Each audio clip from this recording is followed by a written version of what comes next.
Good morning and welcome to the U.S. Department of Education's virtual public hearing to discuss its proposed rulemaking agenda. My name is Aaron Washington and I'm a Management and Program Analyst in the Office of Post-Secondary Education. I'm joined by my colleague, Jessica Bowen-Gall in the Office of the Undersecretary, and I'm also joined by my colleague, Denise Morelli in the Office of the General Counsel. We are pleased you have joined us and look forward to what I am certain will be a productive and informative couple of hours. So we're going to dive right into the speakers today. And our first speaker is Yolanda Watson-Spiva.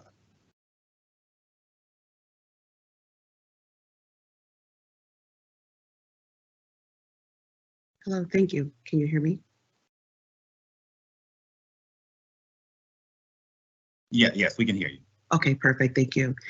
Ladies and gentlemen of the U.S. Department of Education, thank you for your time today and for your dedication to improving our nation's education system. My name is Dr. Yolanda Watson-Spiva, President at Complete College America, an organization committed to promoting equitable college attainment for all students, regardless of race, ethnicity, age, household income, background, rurality, or other demographic factors. Financial aid policies play a crucial role in college completion, but are often overlooked when designing programs. Small, intricate policies can greatly impact a student's ability to complete their degree. I would like to focus on one such policy, Return to Title IV funds, otherwise known as R2T4, and discuss how its reform can help protect students while easing administrative burdens and promoting college completion. First, let's address the requirement for students to complete at least 60% of a course to retain their financial aid. This negatively impacts degree completion, especially for low-income students. We therefore propose a reevaluation of the 60% threshold to determine if a later introduction could improve student retention rates. Furthermore, since the Satisfactory Academic Progress, or SAP policy, already exists to incentivize completion, it actually is worth examining the necessity of the R2T4 policy, certainly at the current 60% level, which may impose undue burden on students and administrators. Second, R2T4 must be simplified and made more accessible to students. Currently, the complexity of the policy leads to frequent financial aid audit flags. The department has indeed made strides in humanizing the FAFSA completion process and clarifying financial aid eligibility. We must therefore extend these efforts to R2T4 as well, to verification and to SAP, demystifying how financial aid can be revoked and ensuring a more equitable system for all students. Third, we encourage flexible repayment options for students required to return Title IV funds. And this would be in line with recent student loan reforms advanced by the administration. This could include near-term forgiveness of R2T4 related debt, especially if a student meets satisfactory academic progress requirements. By doing so, we can help reduce the financial burden on students, especially those from historically and academically marginally disadvantaged backgrounds, and we can promote college completion.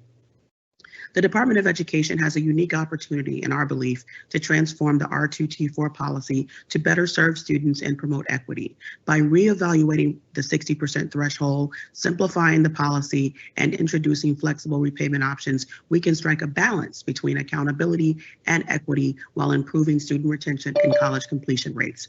Thank you for your attention and your consideration. Thank you so much for your public comment. I'd like to call next Kelly McManus. Kelly McManus. My name is Kelly McManus, and I'm the Vice President of Higher Education at Arnold Ventures. Arnold Ventures is a philanthropy dedicated to tackling some of the most pressing problems in the United States, including ending predatory behavior in higher education.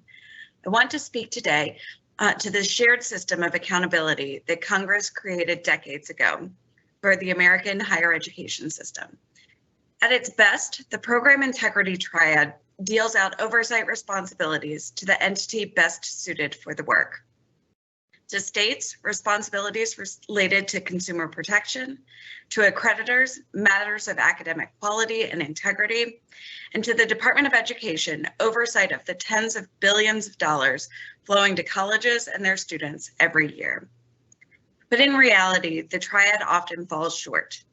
As a result, our nation is facing a crisis of accountability, one for which students and taxpayers pay the price. Fewer than 2/3 of bachelor's degree seeking students graduate within 1.5 times as long as it should take. Only 1/3 of students at two-year schools do. More than 7 million borrowers are in default on their loans, and students in hundreds of post-secondary programs graduate no better off than they would have been with just a high school diploma. These results are unacceptable.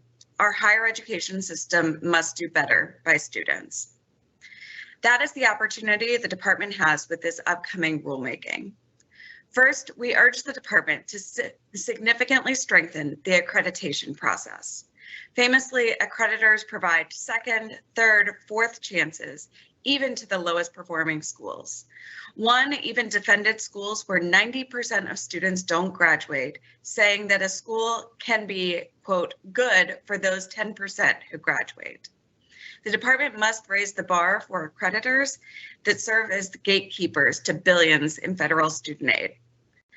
Second, we urge the department to address serious flaws in the state authorization of distance education programs. Institutions have created a system that lets them bypass certain state authorization requirements to operate at scale across state lines.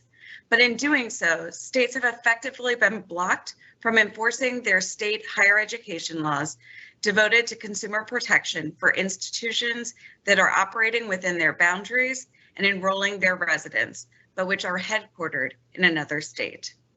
Undermining states' authority in this way hamstrings their ability to uphold their responsibilities. The department must find a path forward that protects students. And finally, the department has already addressed many of its own obligations as part of the triad through the last two negotiated rulemakings, and we look forward to seeing the remainder of those rules published very soon. But more work remains. For instance, the department has proposed to look at third-party servicer requirements to ensure companies to which institutions outsource their core Title IV functions are held to the same requirements Congress expects of institutions themselves. Additionally, the pandemic laid bare just how little the department knows about distance education offerings and student outcomes. It's time to fix this blind spot in the department's systems to enable stronger transparency and oversight. Thank you for your time today. Thank you. Our next speaker is David Boehm.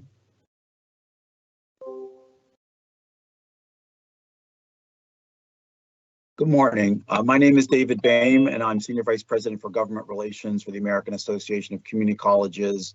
I'm pleased to represent the views of our member institutions and students, and want to commend the department for moving forward in some important regulatory areas. My comments this morning are going to touch on 5 topics, and so I will just hit some of the most important features of each of them in my time. First of all, accreditation. Campus officials suggest to us that accreditation is working generally quite well, and they don't see any need for particular changes or reforms in the process. They are sensitive to the burdens that are placed through regulation on accreditors because those costs are ultimately moved on to institutions and then students. So we urge the department to be cognizant of that. Secondly, in the area of accreditation, we have institutions that for external reasons are being required to change institutional accreditors. And we encourage the department to make that movement from one accreditor to another as easy as possible. And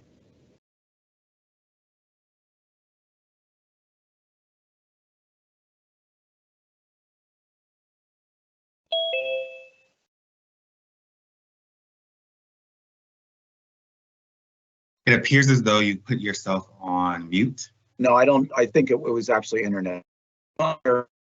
State authorization, we just want to endorse the support for the NC-SARA agreements that are important to our colleges, even though the bulk of our institutions, in fact, are deliver online education within the state borders of the state that they're located in.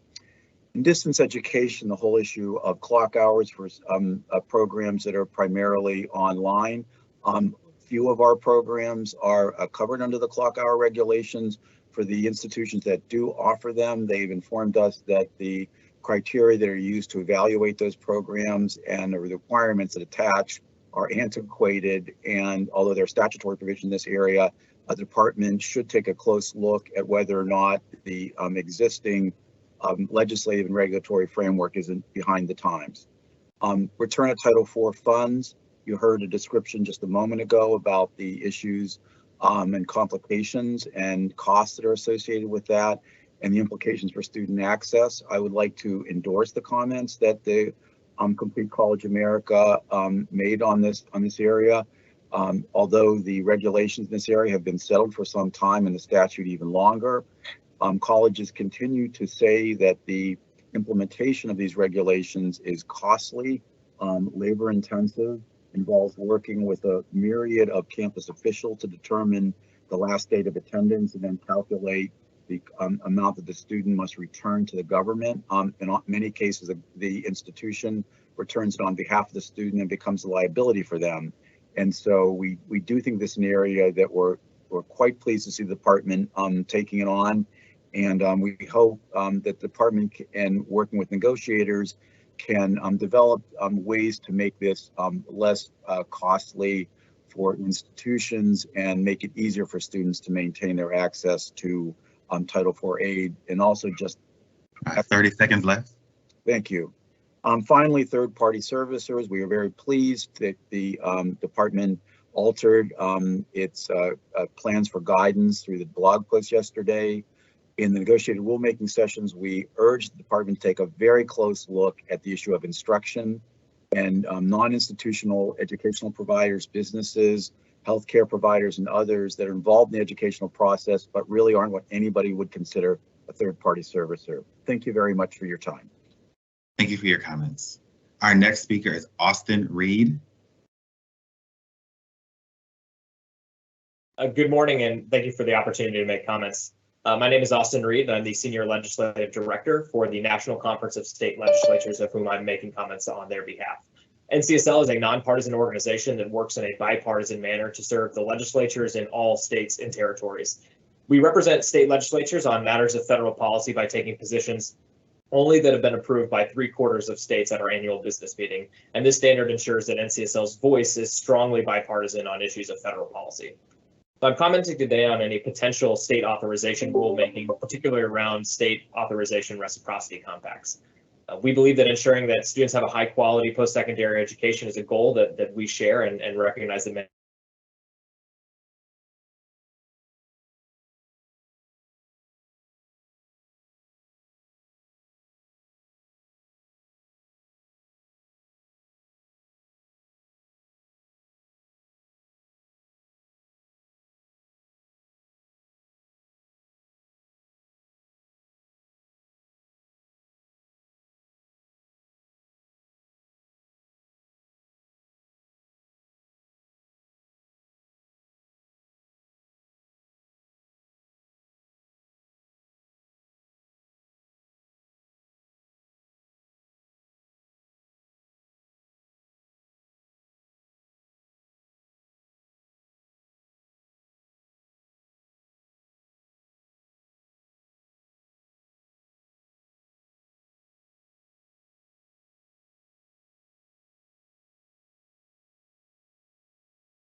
Hello, everyone. We are back. We'd like to apologize once again for the technical difficulties, but we wanted to allow Austin Reed to redo his comments due to the unanticipated break. So Austin, you have 4 minutes. Thank you for the opportunity to make comments again. It was a nice practice run. My name is Austin Reed, and I'm making comments on behalf of the National Conference of State Legislatures. NCSL is a nonpartisan organization that works in a bipartisan manner to serve the legislatures in all states and territories. NCSL represents state legislatures on matters of federal policy only when 3/4 of states at our annual business meeting have approved our positions. This standard ensures that NCSL's voice is strongly bipartisan on issues of federal policy. I'm commenting today on potential state authorization rulemaking, particularly around state reciprocity compacts. Ensuring that students have a high-quality post-secondary education is a goal that state legislatures share, and we recognize that state authorization processes are an important part of achieving a quality system of post-secondary education. State legislators strongly urge the federal government to defer to states' leadership in ensuring the quality of post-secondary education and to facilitate state efforts to emphasize accountability. While the role in monitoring national and regional accrediting bodies, accountability of state higher education programs and institutions is and should remain a state issue. The federal government should also continue to support state authorization reciprocity agreements, which support expanded access to quality post-secondary distance learning opportunities nationwide. And we recognize that there may be opportunities to improve existing reciprocity agreements, but believe efforts should take place through the leadership of states rather than through the federal regulatory process. While states must carry out authorization processes for institutions to be eligible for federal aid, the federal government has placed minimal restrictions on and requirements on how states should authorize programs. NCSL believes the spirit of this practice should be maintained when states are contemplating or implementing reciprocity agreements. Now, to facilitate state legislative leadership in post-secondary education, NCSL is launching a task force on higher education affordability and student outcomes, which will bring together a bipartisan group of 28 legislators from 28 states to examine the performance of our higher education system and make recommendations on the state-federal relationship in higher education. This task force seeks to achieve 3 goals: making college more affordable, improving student outcomes, and reducing the incidence of unrepayable student debt. As part of these goals, this task force will examine anew the state and federal roles of accountability, including state authorization. We look forward to collaborating with federal stakeholders, including the department, in this process. And as part of that, we ask that the state legislative perspective be recognized and taken into account in any further rulemaking on state authorization. Thanks again for our opportunity to make comments. Thank you very much. We'd like to call Bob Shireman next.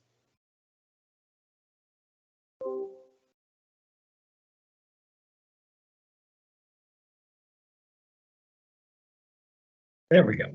Good morning, and thank you for the opportunity to provide input into the next MegReg sessions.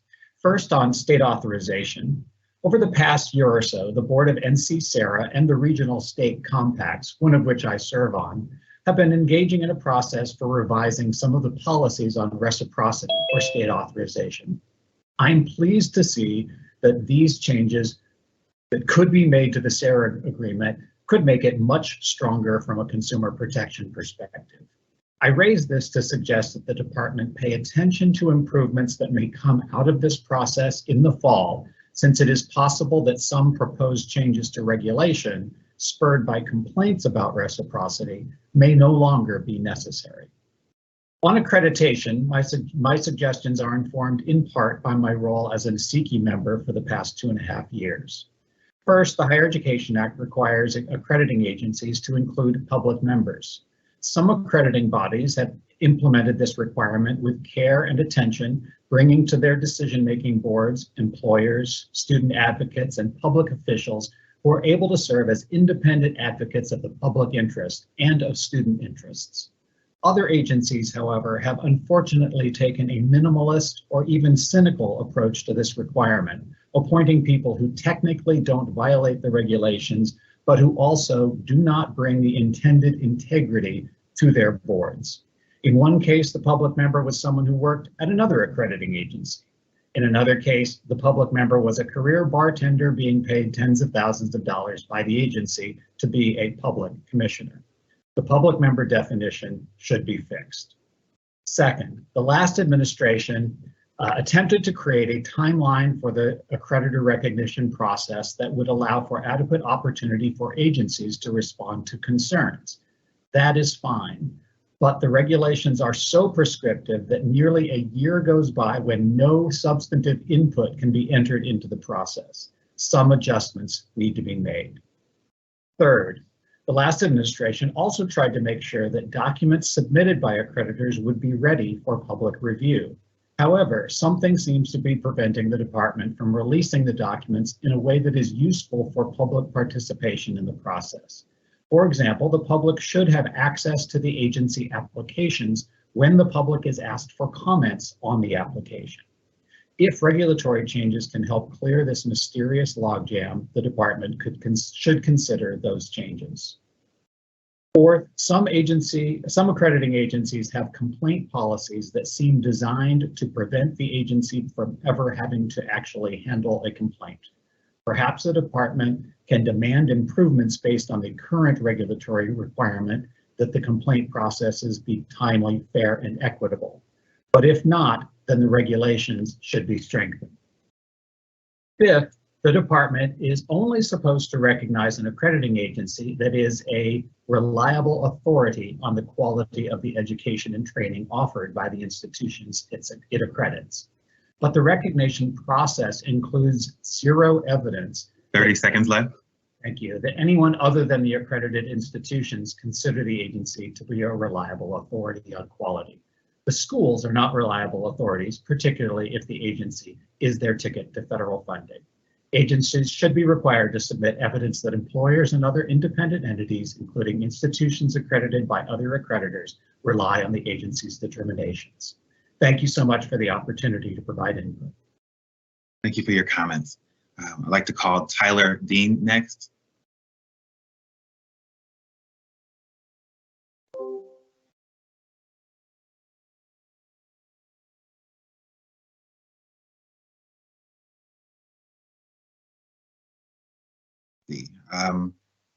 Tyler Dean, are you able to unmute your computer and turn on your camera? Okay. You can also turn on your camera if you'd like. Okay. Sorry, I was just getting set up. I didn't realize I thought my time slot had passed, so just trying to get set up again. But I guess I can't really turn on my camera now either. But my name is Tyler Dean. Okay. I'm an Air Force veteran. The reason why I'm here today is I enrolled in an applied engineering degree at Kaiser University, and I want to be able to make some change because I feel like they were really practicing in some deceptive practices. When I applied, their admission counselors knew I wanted to become an engineer and told me that they were fully accredited. Their program would lead to a job in engineering. I specifically asked those questions to make sure that, hey, I'm not wasting my time here. And I was told all along, yes, we're good. You'll come out of here. You'll be able to get an engineering job. Well, I realized after I enrolled, took a little bit. It took me about 9 months worth of classes to figure out that, yes, well, technically they are accredited as a school. They're not ABET accredited, meaning that it's basically a useless degree and I cannot get a job in engineering afterwards. I started becoming suspicious about the accreditation with the coursework. I mean, the engineering classes in particular were really it looked like they were put together very quickly. There was errors everywhere. For example, engineering is very math heavy. And even on tests and stuff, the math was wrong, like flat out wrong. And we would be graded on the answers, like even though I would provide a correct answer, because the teacher's answer was different, we would still get like bad grades for it. It needs to be looked more heavily and more scrutinized into the different programs out there. So about 9 months in, I complained to the dean about the poor quality of the classes and realized that, well, it was not an engineering program. And even though they told me it was fully accredited, their plan was to get people to graduate through their program and then try and backdate the ABET accreditation, basically retroactively applying it. So their whole thing was it's essentially a gamble for the students, but for them, they're still getting paid full. tuition and everything for the program and not being upfront about it. I did withdraw early 2022. I was going through the process of also getting out of the military, so it was a pretty stressful time period. I wouldn't wish that on anyone. So as of right now, I did find a job, but not within the engineering field that I want. I've used up 9 months of my GI Bill that I cannot get back, which is another thing that I think we should be addressing here, is when there are deceptive practices amongst schools, being able to get those benefits back. And it's not just the benefits too, it's also my time. Like, I spent 9 months, and realistically, that, like, for most degrees isn't that much. I could have been one of the guys that went through the full program. Yeah, And 30 now seconds to- there, Tyler. Okay, cool. And I just believe that they should.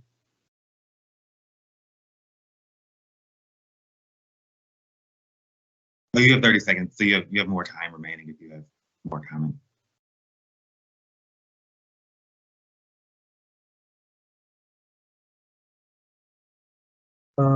Shoot. Okay. Okay, thank you. I was just letting you know that you had the 30-second warning. The commenters have 4 minutes. So did you have anything left? I didn't know if that would. No, that was it. Thank you. All right. Thank you so much for your comment. I just wanted to remind everyone also that we had technical difficulties. Those that signed up to speak will have the chance to speak. Your time slot that was originally allocated may be slightly different, but that's due to the technical difficulty. So I'd like to call Nicholas Watley next to speak.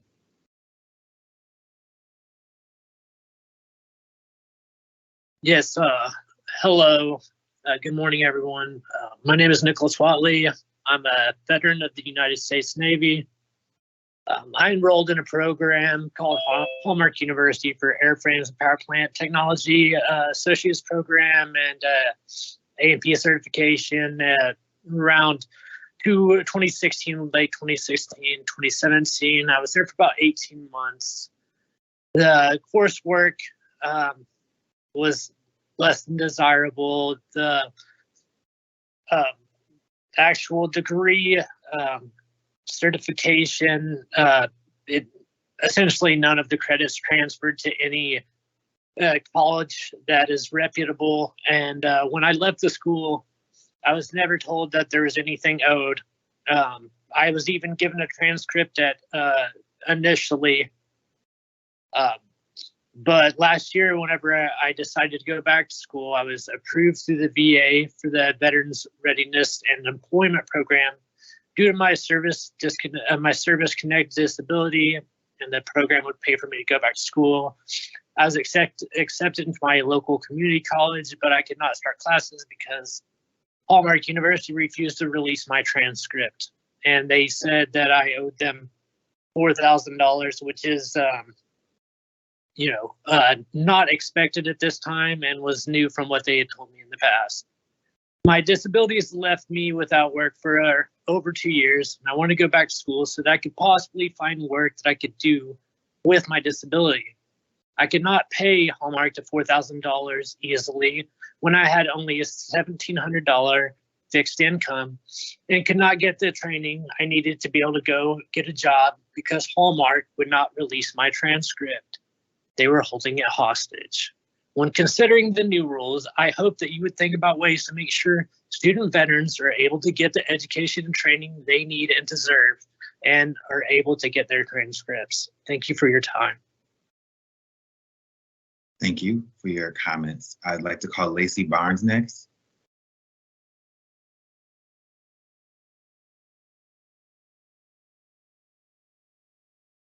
Good morning, Department of Education. Thank you for your time. I am Lacey Barnes, a 30-year plus faculty member in psychology at Madera College out in California and co-chair of the Higher Education Program and Policy Council at AFT, the largest higher education faculty union in the country. Our research suggests that past rulemaking panels have been filled mainly with high-level administrators who are typically far removed from the classroom experience. which we all know has changed rapidly since the beginning of the pandemic. These individuals absolutely have knowledge and skill to add to the rulemaking process. Their abilities matter very little to the process if they are incentivized to act in biased ways when faced to uphold the reputation of their institutions. Such compromising positions might prevent the strongest of administrators from being fully open and objective, especially around accreditation, self-reporting, third-party servicer accountability, and what distance education truly means. Tenured faculty functioning through a system of shared governance typically have security and independence to be honest about such topics. In AFT's view, the department should consider recent, if not current, teaching experience when selecting representatives for institutional panel seats. AFT further believes there must be at least one faculty on the negotiating rulemaking panel, where regulations are being formed on topics like the recognition of accrediting agencies, third-party servicers, and related issues, and definition of distance education. AFT strongly believes that ongoing faculty input is needed and should be highly recommended. Currently, the accrediting system extends the assumption of veracity to most, if not all, self-study derived from institution. There is no independent judge out there determining whether those self-statements made in self-reports are actually true. Our ask of the department is that when you consider new regulations to recognize accrediting agencies, that you intentionally include a faculty perspective.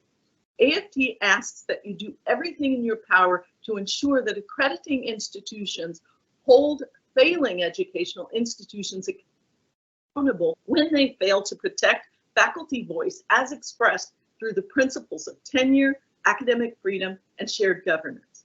As it exists today, the self-study process and the accrediting entities themselves are dominated by executives and administrators who, as mentioned before, may be compromised by conflicts of interest by the very nature of their positions. As such, faculty perspective becomes even more so important to the institute as a lifeline to legitimacy. Faculty are one of the few stakeholders with the independence to tell the truth. Students are another. As a union, AFT is concerned when institutions outsource its work to third parties, especially when their standards of accountability are lower.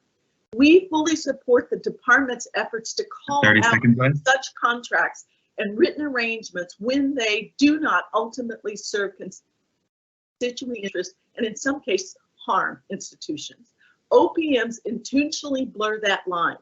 Federal student aid is meant to fund students' education and to properly overseeing the quality of education. We strongly urge the department to solicit more direct insight from students themselves on OPMs. And we clearly heard. Well, thank you so much for your comments. That concludes 4 minutes. Thank you so much. Thank you very much. Thank you. I'd like to call Katie Steen James next. Hi, thank you for the opportunity to provide comments. My name is Katie Steen James, and I am the manager of public policy and advocacy for SPARC. SPARC is a nonprofit including 200 academic libraries across the U.S. We advocate for the use of openly licensed course materials to improve equity in higher education. My comments today will focus on the department's cash management regulation and its intersection with the cost of textbooks, which is a significant but often overlooked barrier to academic success for many students. SPARC recommends the department revisit a specific change it made in 2016 under the Cash Management Regulation 34 CFR 668.164C2, which allowed institutions to automatically use students' Title IV funds to pay for books and supplies by counting it as part of tuition and fees. Before 2016, institutions had to get permission from the student or parent to charge textbooks to their tuition bill, recognizing that students could save money by shopping around between on-campus and off-campus sources. The regulatory change cleared the way for institutions to begin automatically charging students for course materials through preferred publisher and bookstore vendors, which has widely proliferated under the term inclusive access. So-called inclusive access programs have proved beneficial for vendors because they effectively guarantee student sales. While the regulation includes requirements for institutions to have an opt-out policy and to ensure materials are offered at below competitive market rates, these requirements have not proved meaningful in practice. Opt-out avenues can be hard to find or impractical for students if the course materials are embedded in an online homework platform or impossible to purchase off campus. Also, there is no consistent definition of a competitive market rate, nor is there a requirement to be transparent about the methodology used. This has allowed the largest textbook publishers, who set the price of their own materials in the market, to define it for themselves. This makes it incredibly hard for students to determine if these models are actually better deals than a rented, used, or openly licensed textbook. And even when students find a better deal, it may not be possible for them to meaningfully take advantage of it. While it was not the department's intent, the effect of this regulatory change has been to give textbook vendors significant power to push compulsory sales models on students, while at the same time restricting students' ability to compare and utilize the various textbook options in the marketplace.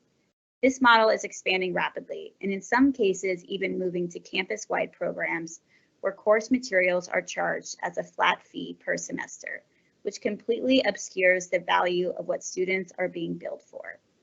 There are also opportunities for conflicts of interest to arise, since vendor contracts may include revenue sharing agreements or quotas. The impact of this regulatory change on students, even if unintended, must be addressed by the department. We ask the department to revisit the cash management regulation, specifically the section on crediting a student's ledger account, as part of the negotiated rulemaking process on proposed Title IV. 30 seconds left. Spark will submit more detailed written comments on this topic. Thank you. Thank you for your comments. I'd like to call Carolyn Inman next. Morning. Here we go. Oh, wait, okay. The South Orange County Community College District serves more than 50,000 students per year through our two colleges, Saddleback College and the Irvine Valley College. The district serves nearly 1 million residents across 382 square miles and employs more than 2,500 faculty and staff. I want to touch today on federal TRIO program eligibility during my time. South Orange County Community College District appreciates the availability of competitive TRIO grant funds to help institutions establish and maintain a variety of programs that help diverse types of students enroll in and succeed in college. However, the threshold established for low income levels are far too low in our region in California. To receive support through TRIO, a student in a one-person household has to make $29,580 or less.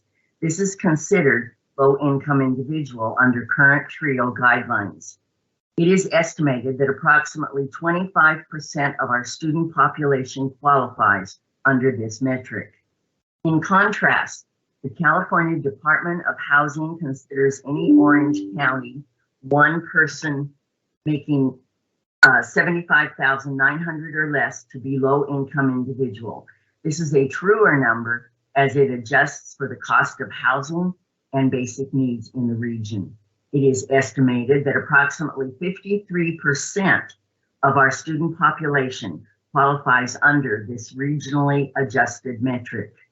This mismatch means that fewer students in high-cost regions like ours can benefit from TRIO programs. Because of this, it is more challenging for institutions like ours to compete for funds and makes it harder to recruit and enroll qualifying students for services should we receive a grant. I think it is appropriate to allow applicants to propose regional adjustments to the low income threshold they use to better reflect what low income truly means in a region. This is in place at the state level for Hawaii and Alaska, and applicants that present strong evidence of a need for regional variation should also be allowed to propose an alternative. I encourage the department to use what flexibility it has to make this program more accessible and equitable. Thank you very much for your time and the opportunity to provide testimony. Thank you for your comments. I'd like to call Sarah Pingle next.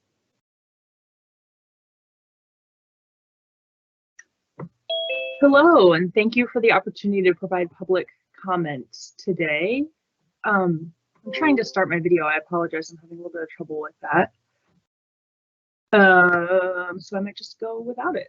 Anyway, my name is Sarah Pingle. I am pleased to be able to share some thoughts related to Return to Title IV funds, or R2T4. I share these comments from the perspective of someone who was a Pell Grant recipient, a financial aid administrator for nearly 10 years, and as the incoming vice president of the National Center for Higher Education Management Systems, or NCHEMS. R2T4 policy intends to protect taxpayers by allowing the department to recoup funds from students who did not ultimately complete their courses. The policy is also intended to ensure that students are using their lifetime Pell eligibility and aggregate loan limits in step with progress towards their desired credential. And in practice, I have serious doubts that either of these goals are actually being achieved.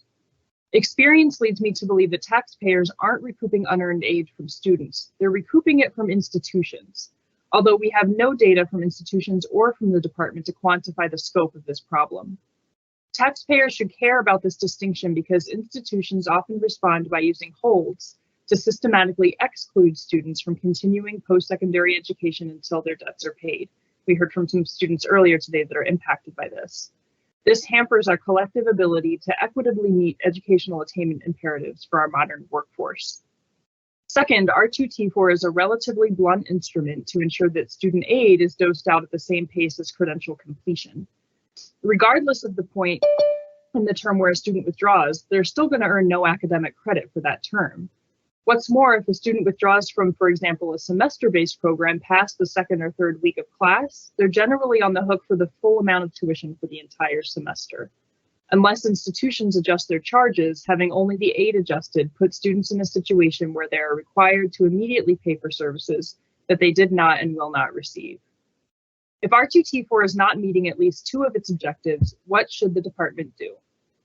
We can look to state aid programs for other strategies that could better support students that are in emergency situations that require them to withdraw.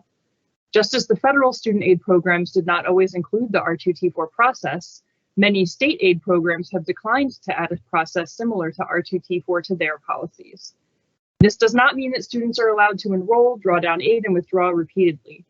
Instead, they rely on satisfactory academic progress, or SAP, to tamp down on potential abuses of the programs without placing the roadblocks to re-enrollment that billing back aid causes. However, I recognize that this type of wholesale reform to R2T4 would require both regulatory reform and legislative action, and we're talking about regs today. So given this, I suggest that the negotiators first explore ways to possibly narrow the window between when institutions can charge full tuition and when a student is considered to have earned 100% of their aid. This would hopefully result in fewer students being billed back for services that they will not receive.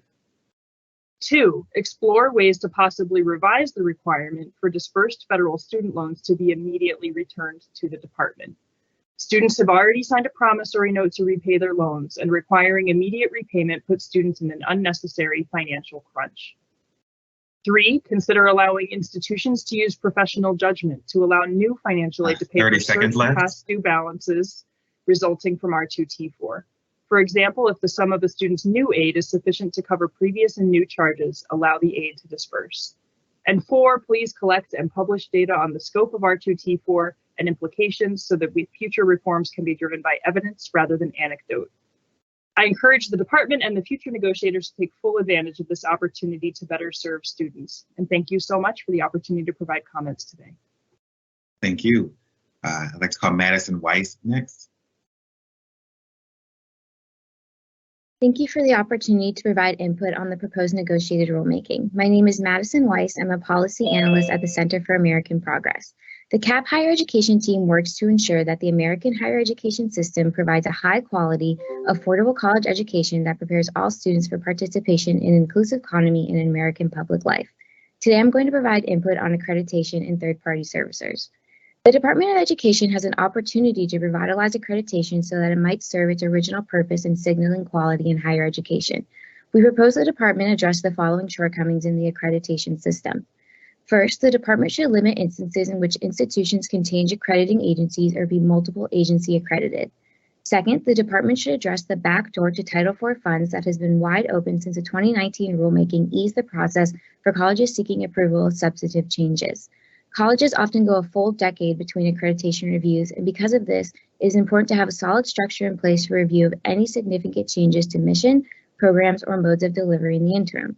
Third, under rules established in 2019, an institution can remain out of compliance with its accreditor standards for an extended period of time before the accreditor is required to take action. Specifically, institutions can be out of compliance with accreditor standards for 3 years before the agency must intervene with a sanction, and it can remain accredited for a further period after said sanction. The number of students subjected to harm in the interim could be enormous. Institutions should not be out of compliance without a sanction, and sanctioned institutions should not maintain accreditation for longer than 2 years. Fourth, the department has been reluctant to take action when accreditors fail in their duty. However, the department has the legal authority to limit, suspend, or terminate the recognition of an agency. In the upcoming negotiations, the department should include the types of limitations available to SDO. Finally, to restore the original purpose of accreditation, where possible, the oversight of financial viability should be removed from the purview of accreditors so they can focus on academic quality and improvement. Third-party servicers are overseen by the Department of Education to ensure they operate in a manner that protects students' interests. The department should update regulations to reflect the contemporary nature of the institutional outsourcing. According to the GAO, hundreds of institutions outsource functions like recruiting, admissions assistance, retention, and instruction. However, the department has yet to conduct meaningful oversight of such arrangements. In current TPS regulations, the department provides a non-exhaustive list of activities in which a third-party servicer might engage. This list should be expanded to include things like interacting with prospective students, assisting students with enrollment processes, retention activities, and in some cases, marketing and computer services. TPS regulations also include a list of functions that are excluded. This list should be expanded to clarify, for example, when the warehousing of records or the provision of computer services applies. Lastly, the department should make the results of annual audits available to the public. And finally, we call on the department to follow through on its commitment to select negotiators who are significantly affected by proposed regulations. The Department of Education does not have a strong track record when it comes to ensuring significantly affected groups are represented in the rulemaking process. In its 2019 rulemaking, the majority of those seated at the table represented the higher education industry, and the department refused to seat an attorney general, a key constituency in student consumer protection. In that particular negotiation, student advocates were outnumbered and felt pressured to concede in a number of areas. In 2021, the department improved representation in negotiations by including students, student loan borrowers, consumer advocates, and civil rights organizations.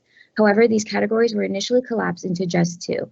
We urge the department to maintain discrete negotiations for each of these constituencies. Each should have their own negotiator and alternate. Thank you so much. Thank you for your comments. I'd like to call Jennifer Welding next. Hello. Do I start my video?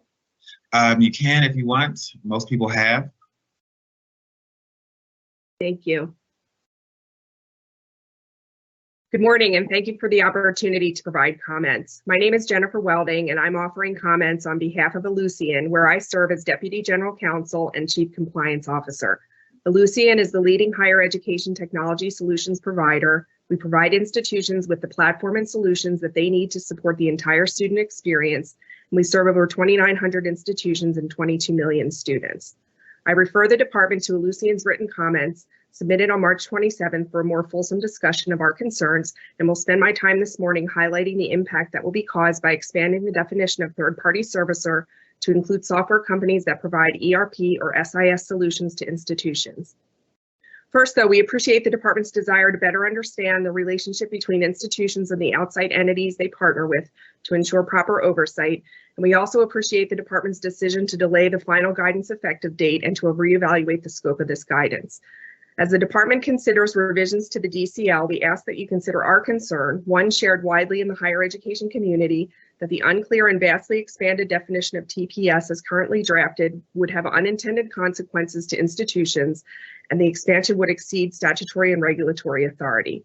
The Higher Education Act defines TPS as any entity that enters into a contract with an institution to administer through manual or automated processing any aspect of such institution's student assistance programs under the HEA. Consistent with the language of the HEA, the regulations provide examples of the kinds of activities that would subject an entity to TPS requirements. All of those activities involve the administration, processing, disbursement, or delivery of Title IV funds. Up until the February DCL, the department's position on whether software companies were subject to TPS requirements had been consistent with the HEA and the regulations. That is, unless the software involves the administration, processing, disbursement, or delivery of Title IV funds, it was not considered a TPS. In a departure from this long-held position, the DCL listed a whole host of activities beyond financial aid administration that for the first time would now subject an entity to TPS requirements. As it relates to software companies, mere access to student data would subject a company to TPS requirements, even when that access has nothing to do with Title IV administration. Routine IT support and maintenance activities, like, for example, migrating student data from one system to another or assisting institutional staff in data cleanup, would now render a software company a TPS, and it would be held to the same standards as third parties that institutions have specifically engaged to perform Title IV administration. We don't believe this outcome was the intention of Congress when they enacted the HEA, nor is it supported by the plain language of the statute. With this expanded definition, hundreds, if not thousands, of companies would now be subject to new, unanticipated, disruptive, and costly regulatory activity and oversight, including annual audit procedures and a sweeping change to contractual terms, in particular, the imposition of joint and several liability on software providers for Title IV violations. Institutions would be burdened with additional administrative and compliance obligations, including the onerous exercise of identifying all of the third parties they contract with and updating all their contracts. Worse, this will undoubtedly create added costs for institutions by forcing providers to create new processes and operations, like training on Title IV compliance, hiring additional staff to support audit activities, and adding additional layers of insurance coverage, which may increase software licensing fees paid by institutions. Respectfully, a more targeted 30 seconds left. that is aimed at entities engaged in Title IV activities would be better suited to achieving the department's stated goals. In closing, we thank the department for hearing our concerns and those of the higher education community, and urge you to reevaluate the scope of guidance based on an informed understanding of the manner in which institutions use software and how an expansive definition would impact institutions, cause disruptions in their activities, and ultimately have a negative impact on services to students. Thank you. Thank you for your comments. We're going to move to a 5-minute break, so we will return at 11:08 with our next speaker.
Welcome back, everyone, and we're going to resume the public hearing today with Justin Hochschild.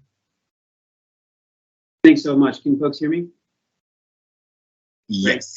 Good morning. My name is Justin Hochschild, and I'm Policy Counsel with Student Veterans of America. On behalf of SVA chapters at institutions across the country and internationally, SVA thanks the department for the opportunity to provide comment on the topics for the upcoming regulatory negotiations. The mission of Student Veterans of America is to act as a catalyst for student veteran success by providing resources, network support, and advocacy throughout their higher education journey. SVA broadly supports the robust rulemaking agenda proposed by the department. I will comment briefly on 3 topics that are particularly important for student veterans and military-affiliated students: accreditation, distance education, and third-party services. I'll begin by addressing accreditation. The shared history of student veterans and accreditation dates back to the earliest versions of the GI Bill. In fact, the first federal accrediting standards were specifically designed to protect student veterans and their GI Bill benefits from bad actors in higher education. Today, students reasonably expect that if they attend an accredited institution, they stand a solid chance of ending up better off than if they hadn't attended at all. But while that expectation does bear fruit for some, data show it doesn't for a concerning number of others who attend accredited schools. It's clear accreditation can work better for students. SVA strongly encourages the department to proceed with negotiations on accreditation regulations to address weaknesses in the current system. Among others, we ask that the department at least explore 3 issue areas: outcomes, enforcement, and transparency. Next, I'll turn to the topic of distance education. SVA supports innovative, responsible learning options that include high-quality online programs. These approaches can offer students greater flexibility and ultimately increase access to higher education for student veterans and other post-traditional students.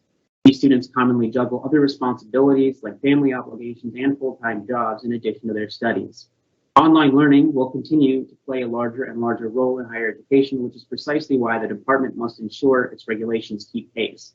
The department revised distance education regulations just a few years ago, but they must be revisited, especially as online learning continues to evolve and expand rapidly in the wake of the pandemic. Again, we encourage the department to proceed with negotiations on distance learning regulations to ensure they keep pace and to foster quality student outcomes.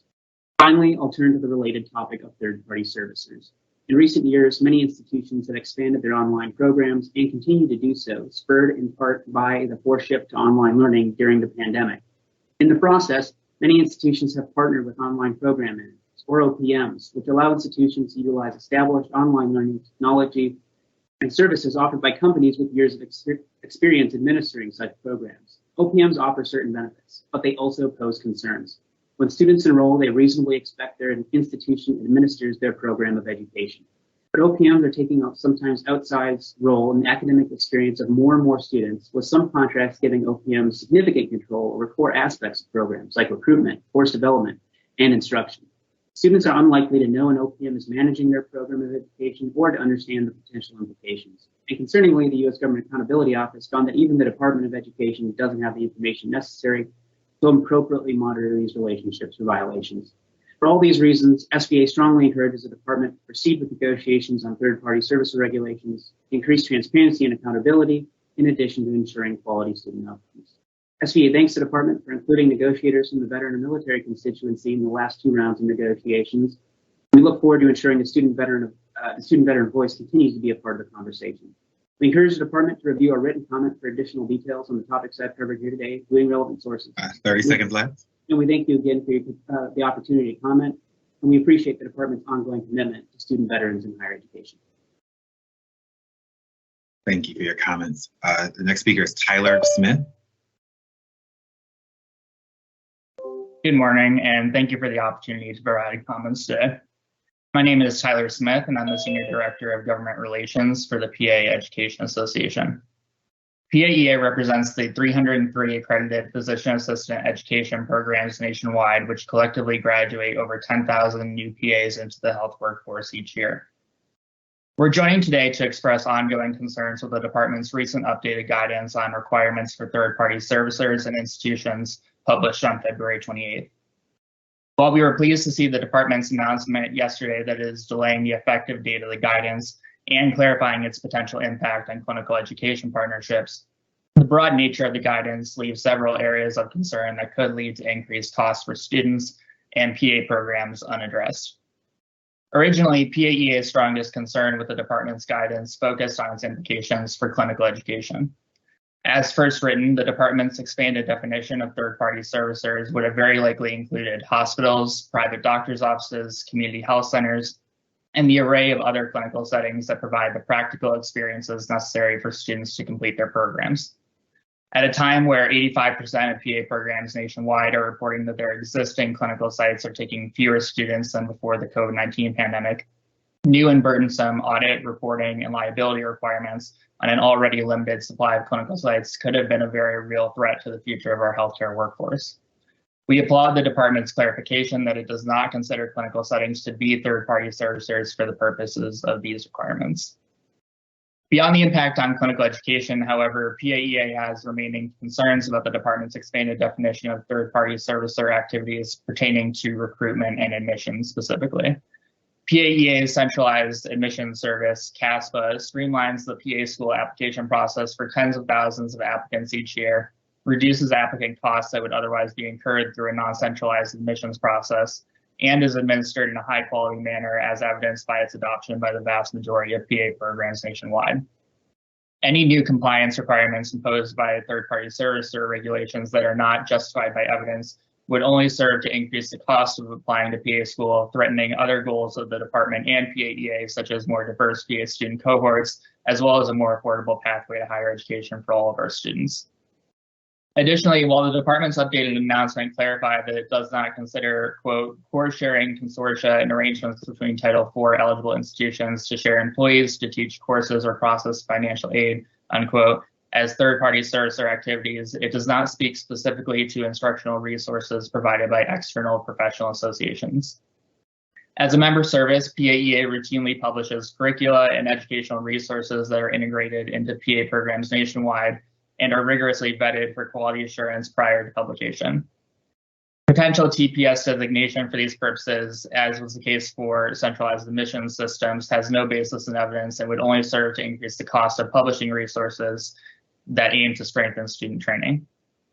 For these reasons, PAEA urges the department to ensure that centralized admission services like CASPA, as well as instructional content provided by professional associations, are not subject to new TPS requirements, and to adopt a more precise regulatory framework specifically for online program managers through the negotiated rulemaking process. Thank you again for the opportunity to share our comments today. Thank you for your comments. I will Fanta Aw speak next.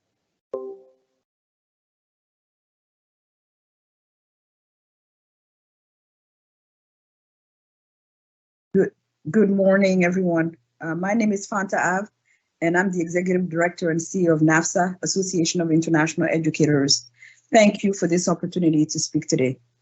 On behalf of our thousands of members and partners in the United States and worldwide, let me begin by commending the Department of Education for announcing yesterday that it will clarify and amend the February 15 guidance regarding third-party servicers, or TPS. As it was originally written, the February 15 guidance posed a grave threat to U.S. students' access to global skills, experiences, and perspective. They need to thrive in today's economy. It also ran counter to an important goal of Title IV programs, which is to provide greater education opportunities to a wide swath of American students. NAFSA and its coalition partners were among the more than 1,000 commentators on the guidance. We pressed the department to rescind or defer it and revise it in critical ways. It is gratifying to see a swift response to some of our concerns.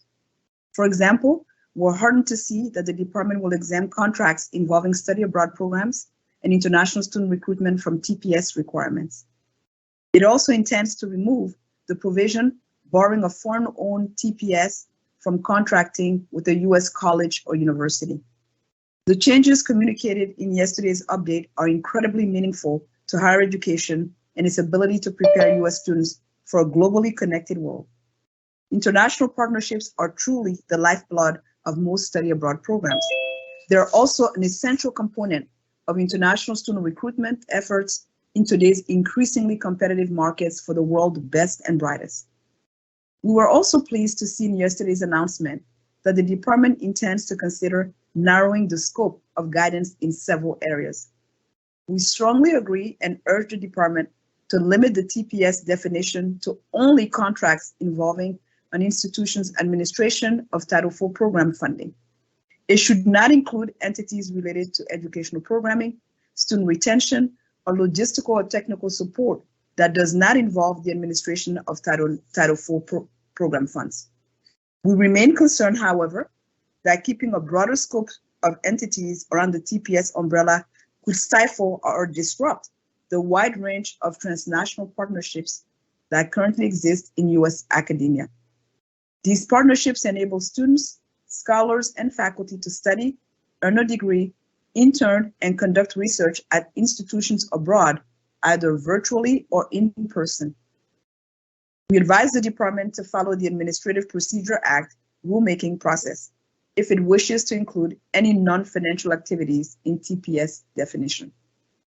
We stand ready and eager with our partners to help the department finalize the guidance in such a way that maintains U.S. students' ability to reap the many benefits that accrue from a globally enriched education.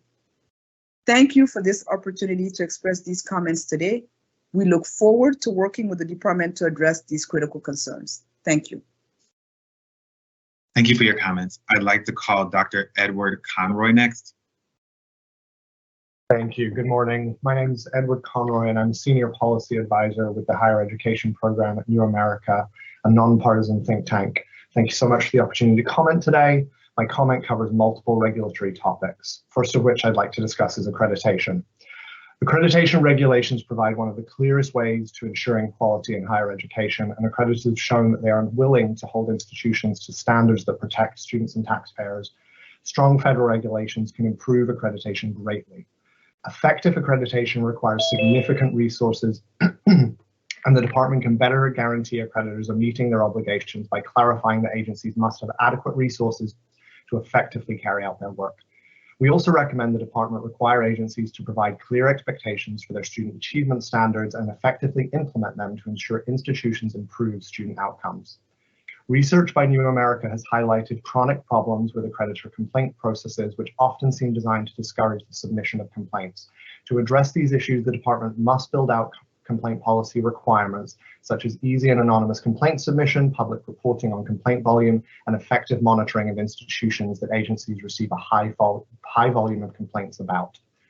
Finally, we are concerned about the potential for newcomer accreditors seeking department recognition without the necessary expertise to succeed. We recommend enhancing the accreditation experience regulations by requiring 2 years of effective accreditation decision-making. Like accreditation, state authorization is a vital part of the program integrity triad and must be strengthened. Online education has revolutionized higher education while simultaneously creating new challenges and complexities for students, institutions, and state governments. State authorization is crucial for protecting students from predatory institutions.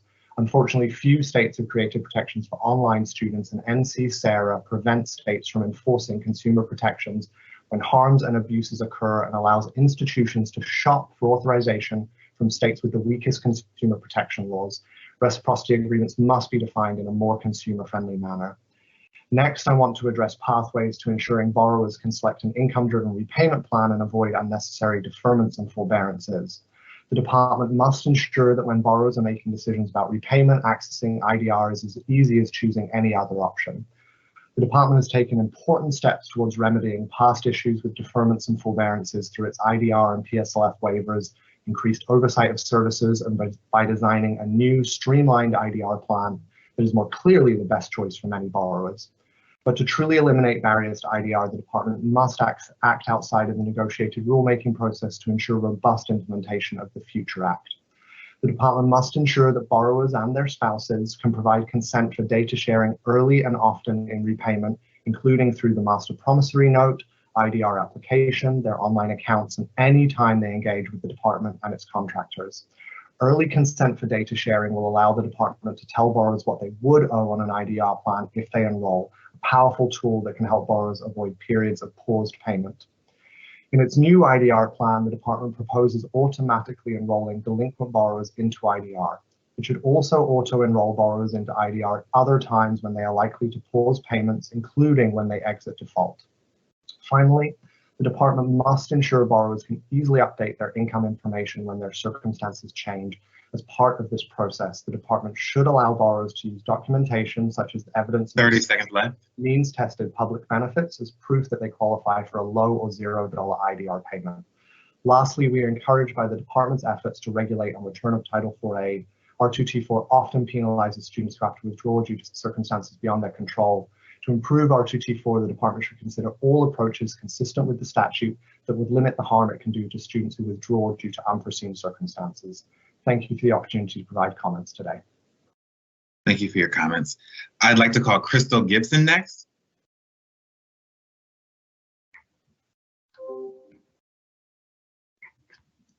Thank you. Can you hear me okay? Yes. Okay, I'll go ahead and get started. It doesn't look like video is working, but I'll go ahead and get started. My name is Crystal Gibson, and I attended DeVry University from the fall of 2008 until the spring of 2012. I'm here today because throughout those 4 years, I experienced a low quality education and an unaccountable administration, and I know that these issues still persist today. While attending DeVry, some of my semesters were full-time credit hours, others were only part-time, as I became a mom shortly after enrolling and was also working full-time. My reasoning for choosing DeVry was the flexibility of fully online classes from start to finish, something that was not readily available at most other schools at that time.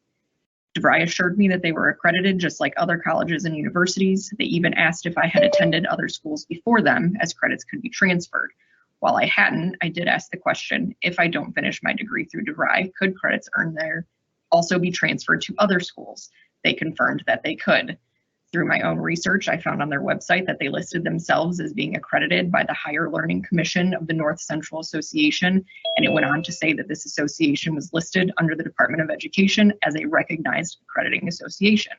Between my conversation with the recruiter and the information provided on the website, I felt confident I could trust the school and began taking classes. Unfortunately, DeVry charged upwards of $600 per credit hour, and on top of technology fees and electronic books, I maxed out the loan allowance from the Department of Education with 45 credits left to get my degree. I eventually still found a job in my field of study, but at a wage well below the industry average. 5 years later, my employer offered tuition reimbursement so I could finish my degree, but only from a local institution that I could take in-person classes at. I applied at BGSU Firelands in October of 2017, and much to my surprise and dismay, I was told that almost none of my credits transferred, just the electives. I was going to have to start my education all over. I was heartbroken and did not enroll, as the sacrifice of another 4 years in school again would be unfair to me and my family. 3 years later, my husband's union announced free tuition for themselves and family members to attend Central State University. Again, I tried to apply for my third attempt to complete my degree, and again, I was told only elective credits would transfer. I did start taking classes this time since it was completely free, one class at a time. I figured I'd finish eventually. Unfortunately, I lost my mom during my first year there and had to withdraw to take care of my stepdad. So my story remains unfinished. I applied through 2 different schools, neither of which are difficult to get into, and both denied almost all my previous education from DeVry. Now I'm left with over $55,000 of student loan debt and no degree to show for it. And even after having 10 plus years experience in my field, I still won't be considered a qualified applicant to most jobs without a bachelor's degree listed on my resume. And thank you for taking the time to hear my story. Thank you for your comment. I'd like to move to Gretchen Ehret-Hoshaw. Good morning, everyone. My name is Gretchen Ehret-Hoshaw, and I am the Chief Accreditation Officer at the American Speech Language Hearing Association. On behalf of the Council on Academic Accreditation in Audiology and Speech Language Pathology, or CAA, I am here to comment on the Department of Education's intention to establish one or more negotiated rulemaking committees to prepare proposed regulations for the federal student aid programs authorized under Title IV of the Higher Education Act as amended, HEA. We appreciate this opportunity to fully participate in this process, provide public testimony, and share feedback on the suggested topics the department may consider. The CAA is recognized by the Council on Higher Education Accreditation and the Secretary of the U.S. Department of Education as a programmatic accreditor for graduate programs in audiology and speech language pathology. The CAA offers voluntary programmatic accreditation to these graduate programs that are housed within accredited institutions of higher education. The CIA is the entity within ASHA that has the authority to establish and enforce a set of standards for the accreditation of these graduate education programs and to make accreditation decisions. At this time, we would like to highlight the importance of 3 issues for the professions of audiology and speech-language pathology and those we serve. The first is eligibility requirements for programmatic accreditors, second, compliance and reporting requirements, and third, importance of telepractice. The Secretary's role in recognizing accrediting agencies in 34 CFR Part 602 and related parts is imperative. We request that the Department consider maintaining current eligibility requirements for programmatic accreditors without significant changes to administrative and fiscal structure requirements that may increase accreditation costs and unintentionally harm students financially. Current requirements recognize the unique role programmatic accreditors play in ensuring that educational programs produce qualified and competent practitioners. We understand that proposed changes may include requirements for third-party services and related issues such as reporting, financial responsibility, compliance, and past performance requirements as a components of institutional eligibility for participation in Title IV HEA, Federal Student Financial Assistance Programs under 34 CFR 668.25 and 682.16. The CAA requests clarity on who falls under the definition of third-party services and what reporting and auditing activities they would be subjected to.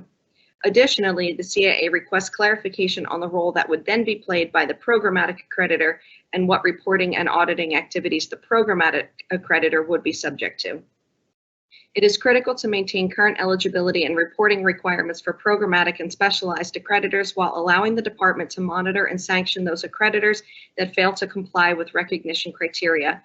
Programmatic accreditors are concerned with the ability to maintain valid, high-quality data on achievement outcomes. Any new reporting on contractual arrangements with third-party servicers would place an increased administrative burden on programmatic accreditors, which would be burdensome to non-Title IV fund gatekeepers. CAA maintains that these responsibilities should remain with institutions or Title IV gatekeepers. 15 of the nationally recognized programmatic and specialized accrediting agencies are not Title IV gatekeepers and are not required to monitor Title IV activities because that responsibility is conducted at the institutional level. 30 seconds left. Regarding the definition of distance education as it pertains to clock hour and the importance for students who enroll primarily online, we would like to highlight the importance of telepractice and ensuring any changes do not negatively impact the provision of these services. In closing, we thank you for your willingness to engage with a range of stakeholders who may be impacted by these regulations. We look forward to being a vibrant part of the rulemaking process and appreciate the opportunity to lend our members' experience to help further inform the department's work. Thank you for your comments. I'd like to call Tara Persinger-Harris next.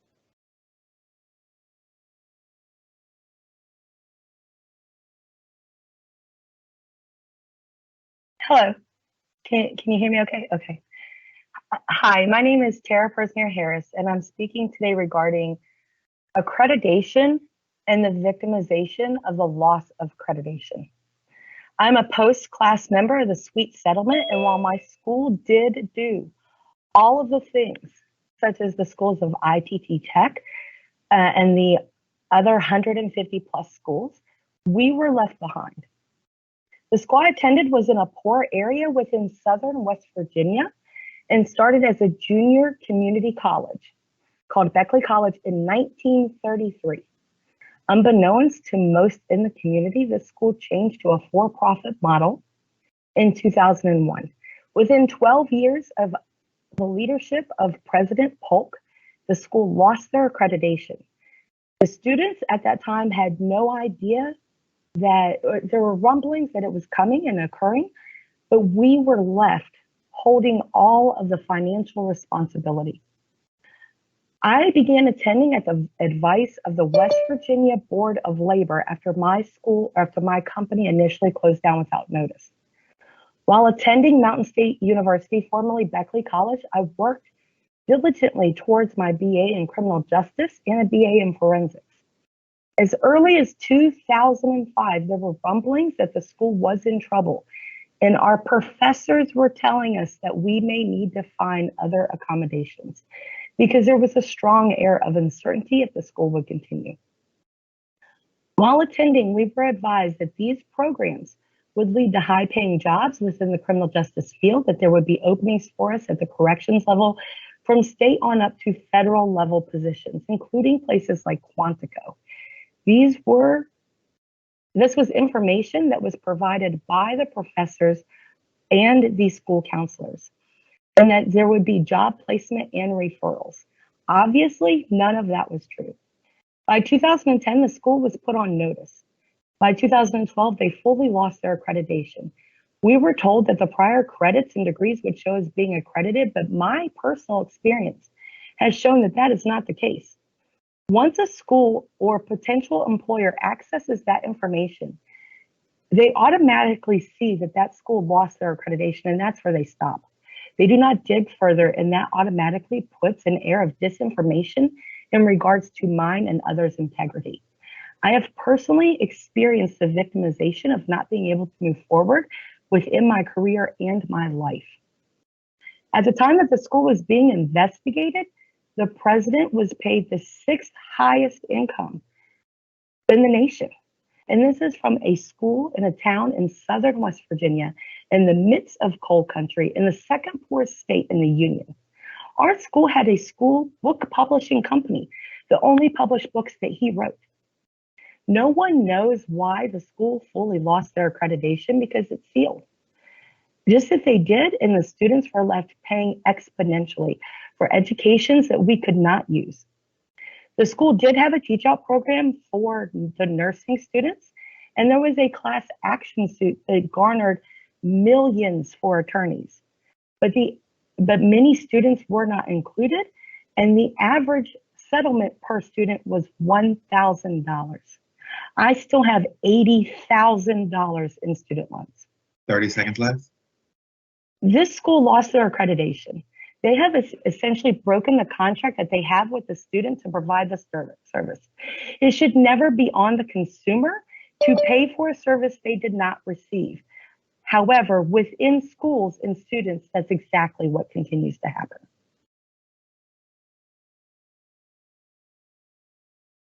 Does that conclude your comments? That's it. Oh, thank you, Sam. Thank you so much. I'd like to call Ryan Audis next.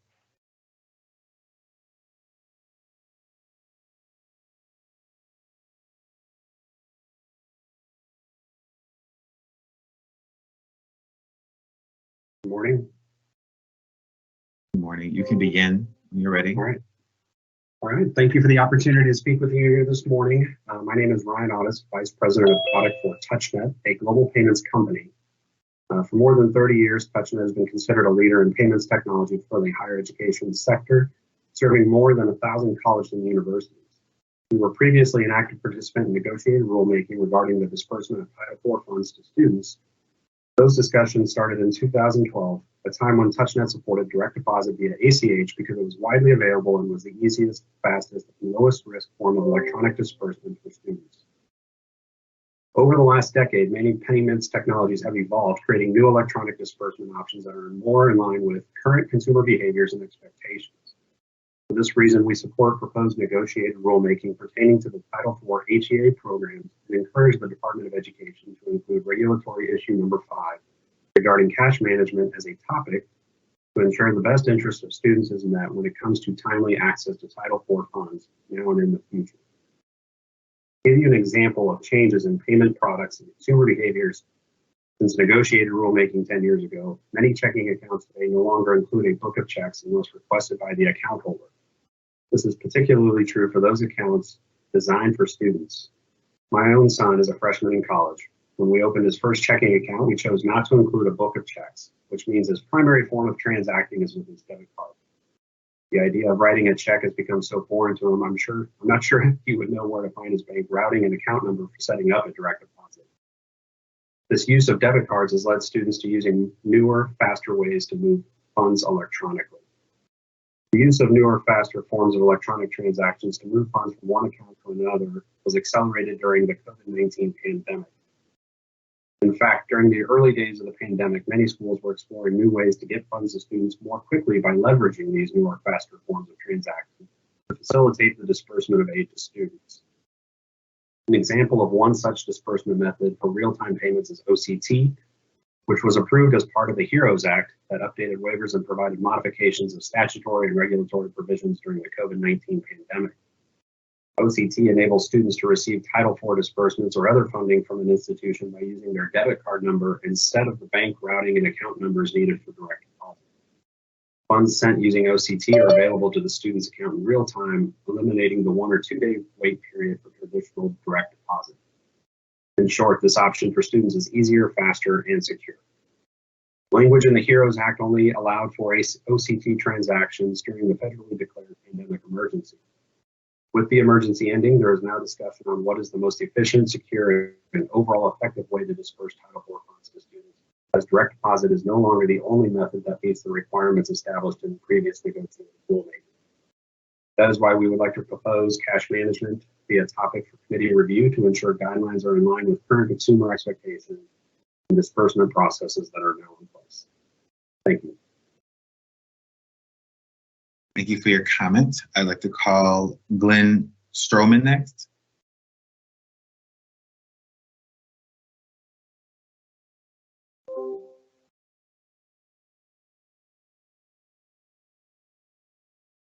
Glenn, if you're speaking, you are on mute.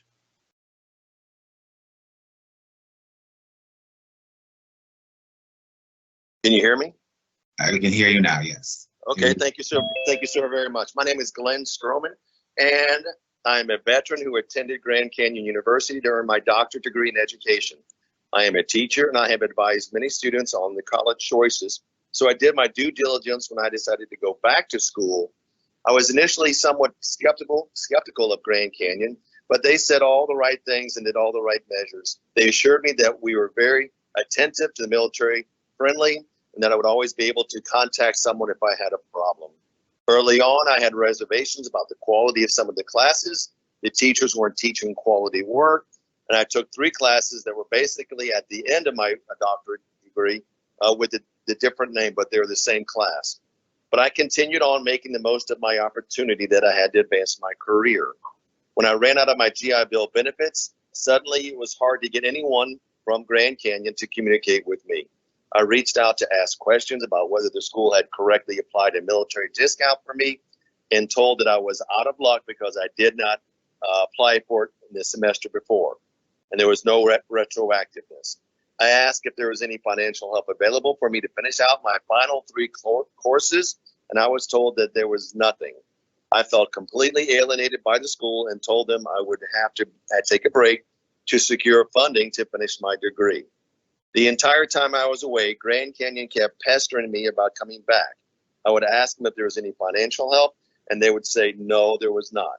But they didn't stop calling me or texting me or even sending me emails. After an almost 5-year break, I contacted Grand Canyon about returning my last 3 courses.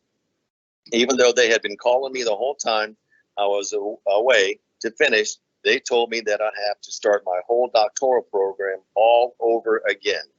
I told them that I was not going to do that, so then they offered me 1 course to get my EDS degree, my specialist degree in education. I took that course because I did not want to walk away with nothing. So I paid the out-of-pocket expense to take this 1 class, which I finished in the fall of 2022. The quality of instruction was terrible, and the degree wasn't in the same field that I was initially studying for. Keep in mind, I was a doctoral student, and I had 3 courses to finish with most of my dissertation completed, and I just simply ran out of money. So overall, I was left with the impression that Grand Canyon just wanted to use my GI Bill money. Once it was gone, it was hard to get anyone to help me at all. I couldn't recommend Grand Canyon to anybody who asked me now. I hope they will take in my experience and make rules that would prevent schools from treating students the way Grand Canyon University treated me. I thank you for your time, and I wish you all the very best.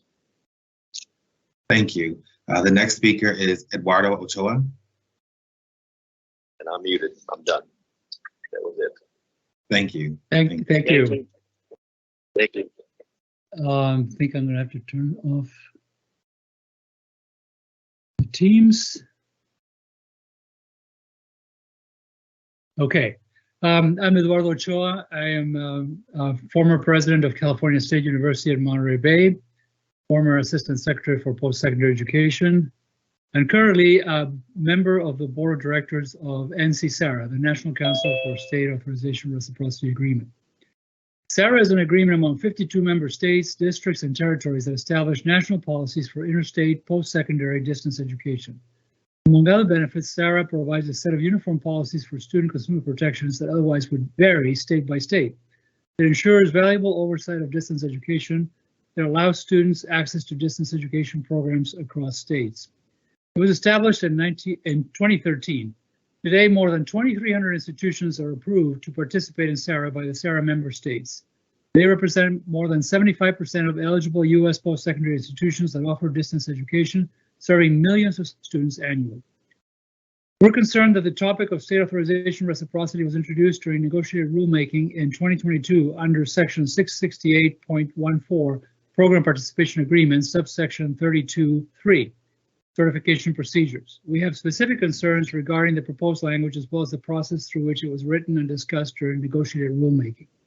First, there likely would be significant consequences of new federal regulatory language about state authorization reciprocity. If that language moves forward, we could return to the confusing and complex patchwork of state authorization distance education regulations that existed before SARA. The language proposed at that time appears to be a solution in search of a problem. There is no evidence that SARA opens the gate to unchecked fraudulent behavior on the part of institutions offering distance education. Furthermore, SARA does not prohibit any state attorney general from investigating or taking action against an institution committing fraud or engaging in deceptive behavior. And any issues regarding student consumer protections and state authorization should be the purview of the states. I might add that some of the anecdotes that have been bandied about in this area have involved institutions that were not part of SARA at all. So it was kind of, wasn't germane to the point. Secondly, another concern we have is the language about state authorization reciprocity that was proposed during the March 2022 negotiated rulemaking session was inserted in the section about program participation and certification procedures rather than state authorization. The placement of language about state authorization reciprocity is problematic in that the federal regulations concerning state authorization are in a separate section, 600.9, which was not discussed in that negotiated rulemaking session. Furthermore, the negotiated rulemaking process in March 2022 did not allow sufficient time for research and impact analysis or for thoughtful discussion and deliberation inclusive of constituents that could be impacted by such a regulatory change. It also did not include state authorization experts who could speak about the potential consequences. So we're requesting two things. If the department chooses to retain language that impacts SARA, then the proposed regulatory changes should be moved to a 2023 negotiated rulemaking session focused on state authorization and distance education. And secondly, that the potential consequences of any federal regulatory changes that impact state authorization, we request be explored with experts in state authorization and SARA serving as negotiators. In conclusion, SARA is very well positioned for and committed to continuous improvement.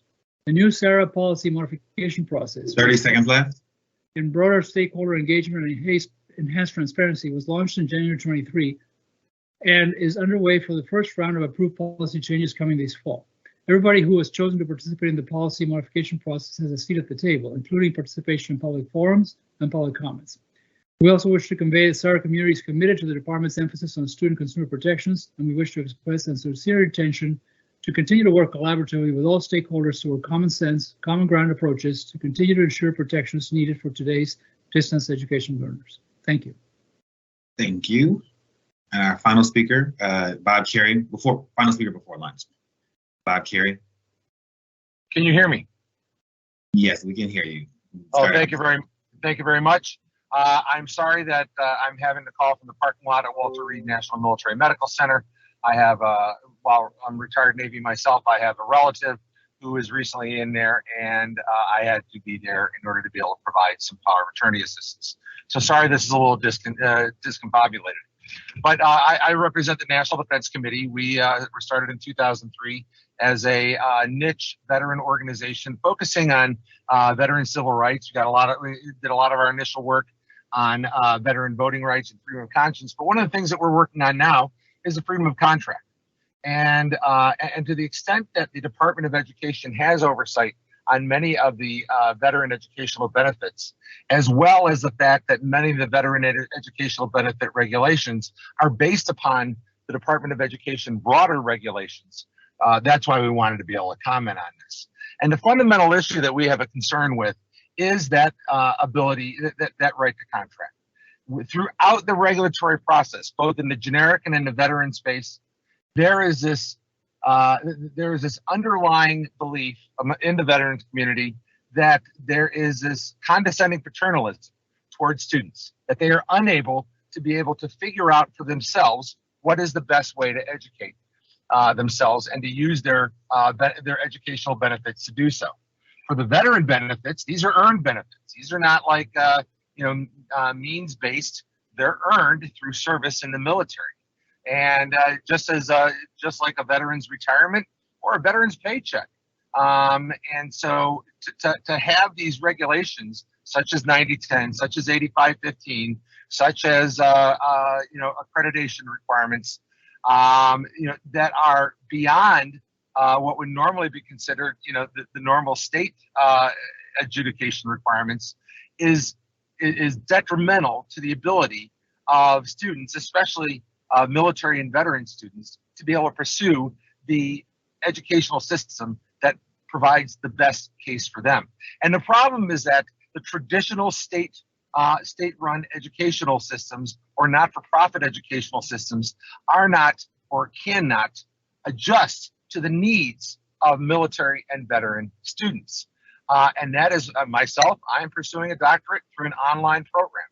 I used to be a teacher in graduate school and at the U.S. Naval War College, and I can tell you, it is a robust and discriminating academic program.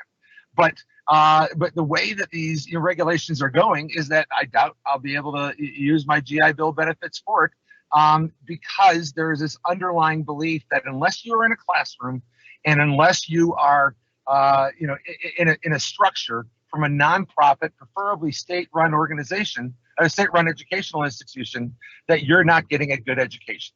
And the fact of the matter is, the Department of Education, in its wisdom, determined that they didn't need to have this public hearing in a building with live presentations. They realized it could be done virtually through Zoom.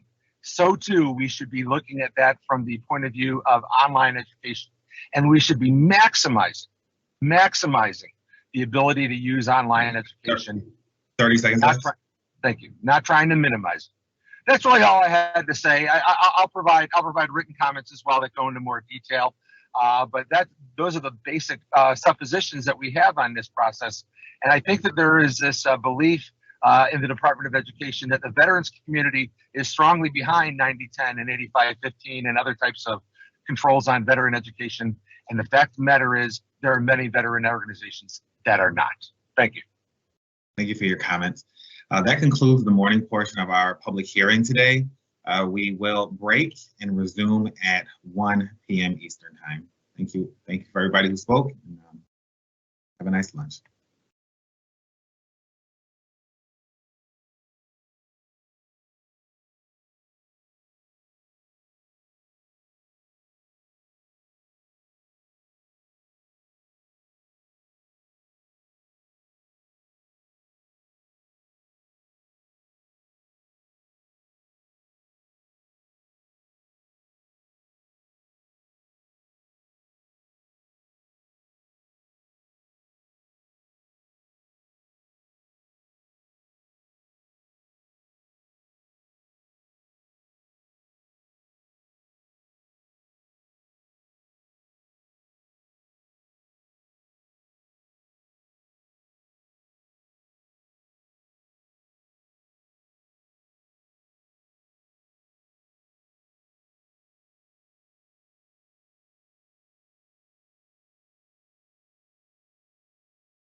Good afternoon and welcome back. I'm Greg Martin in the Office of Post-Secondary Education, and I'm pleased to join you this afternoon. I want to thank my colleague Aaron Washington for ably hosting the session this morning.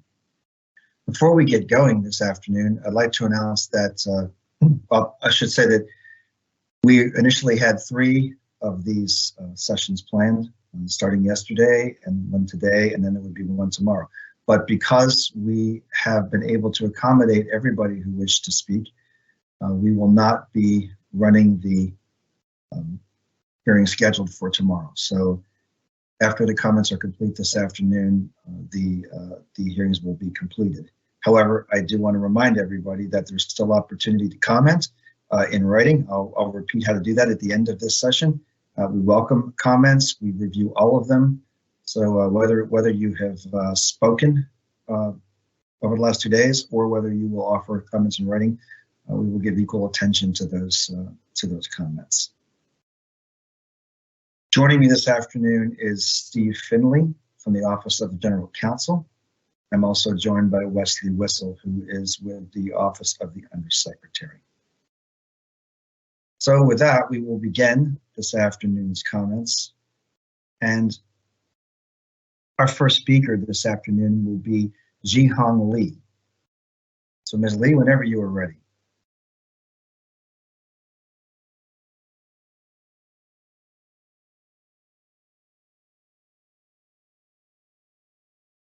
Hi, can you hear me? Oh, I'm sorry, I got that. Sorry, I'm sorry. Hi, how are you doing? Yes. Hi, good afternoon, everyone. Sorry, technical problems. We know how that is. You can hear me? Yes. Okay. Secretary Cardona and Department of Education colleagues, thank you for the opportunity to provide public comment today. My name is Jihong Lee. I am the President and CEO of the Association of Community College Trustees. ACCT is a not-for-profit educational organization of governing boards representing more than 6,500 elected and appointed trustees who govern over 1,000 community and technical colleges in the United States and beyond. Trustees have a fiduciary responsibility of their institutions and responsibility of hiring the college leadership. With this in mind, I join you today to strongly encourage the department to include the topic of third-party servicing in its fall negotiated rulemaking process. On February 15th, the department sent a Dear Colleague letter requirements and responsibility for third-party servicers and institutions that specified and dramatically expanded the entities are classified as third-party servicers. We appreciate the department's updates to this letter yesterday, very fast one, announcing the September 1st effective date is canceled and that further guidance will be issued with an effective date at least 6 months after the new guidance is released. The department's proposal greatly expands the current reach of the third-party servicer's definition. And the DCL, the department stated in particular, it wanted to focus on the growing industry of online program managers or purveyors of software products designed to manage student recruitment, retention, and hybrid programs. While it is necessary for guidance and regulation to keep pace with technological advancement, it is also crucial that these rules be designed with a precise nature to target the intended actors rather than be so broad as to implicate many others, including not-for-profit organizations and associations in their general reach. As a representative of community colleges, ACCT is specifically concerned with the impact of this expanded change that will have on our institutions. We appreciate the guidance that consortia of Title IV eligible institutions, study abroad, and externships do not constitute third-party servicer agreements. We look forward to further clarification or discussion during negotiated rulemaking regarding businesses that provide training on campus, a hallmark of many trade and technical programs. The current legal uncertainty with the third-party servicer's definition may also unnecessarily generate increased compliance costs for our institutions, which already face significant resource constraints in servicing their students. For this reason, the commitment to a 6-month implementation window is necessary. In yesterday's blog post, Undersecretary Cavall stated that stated comments on student retention services would be taken under further review. As an association and not-for-profit ourselves, it is possible that ACCT would also become a third-party servicer depending on the specific guidance on student retention. Within ACCT's Center for Policy and Practices, ACCT staff and partners work on projects that include college retention as the stated goal.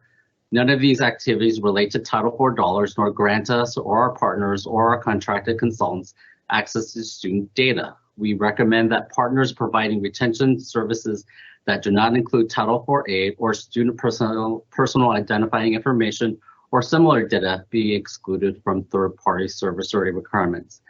ACCT strongly encourages the department to consider the expansion of the third-party servicer role as part of this fall's negotiated rulemaking process to ensure a surgical approach that 30 seconds.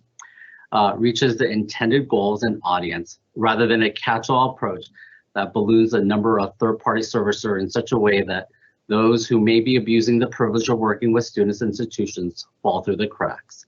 Thank you for the opportunity to provide comments today. Thank you, Mr. Lee.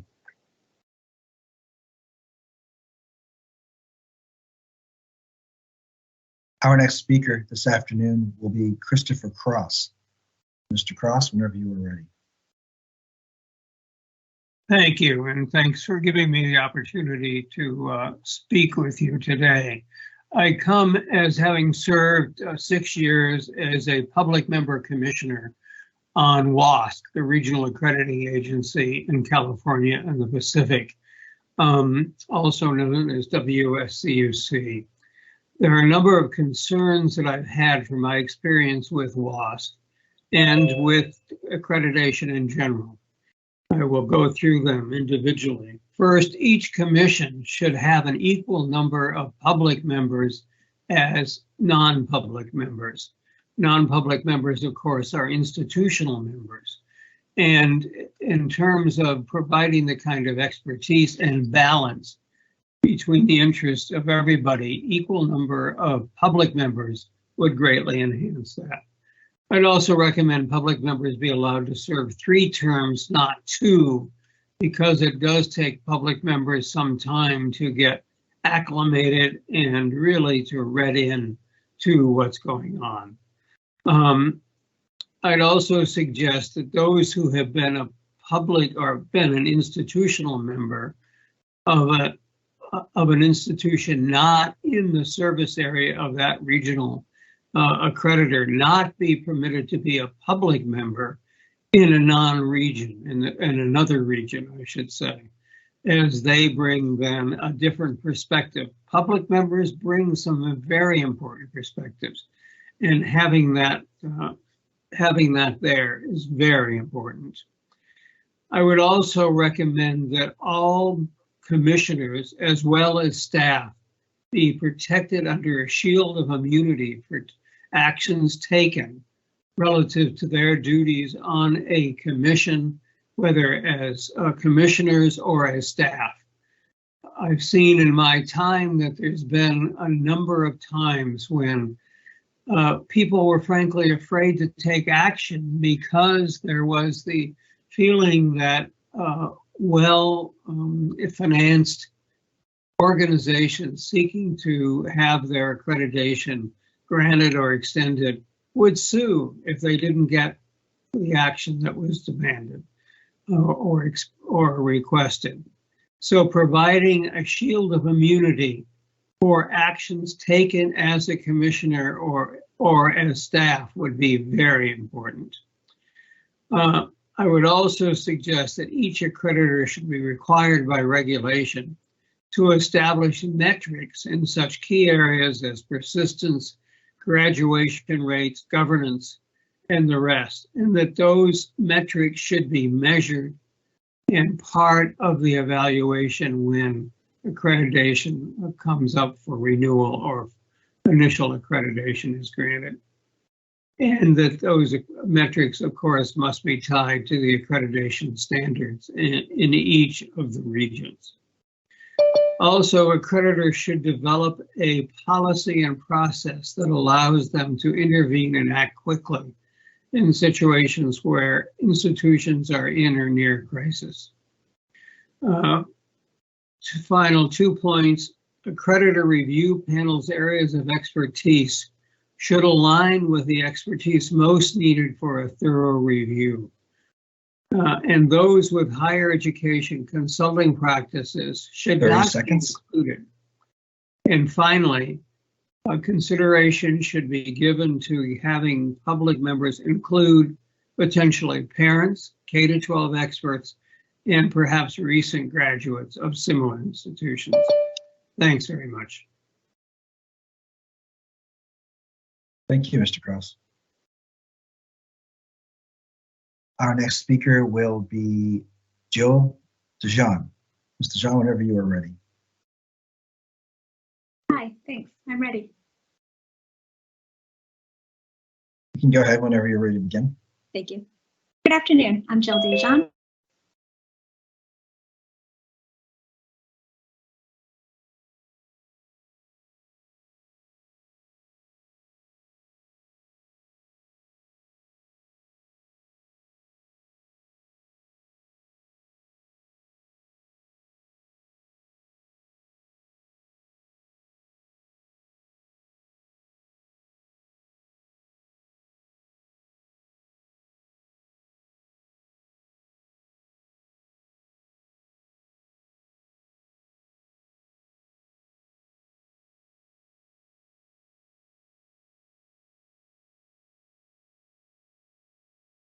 For negotiation, return to Title IV funds or R2T4 and third-party servicing.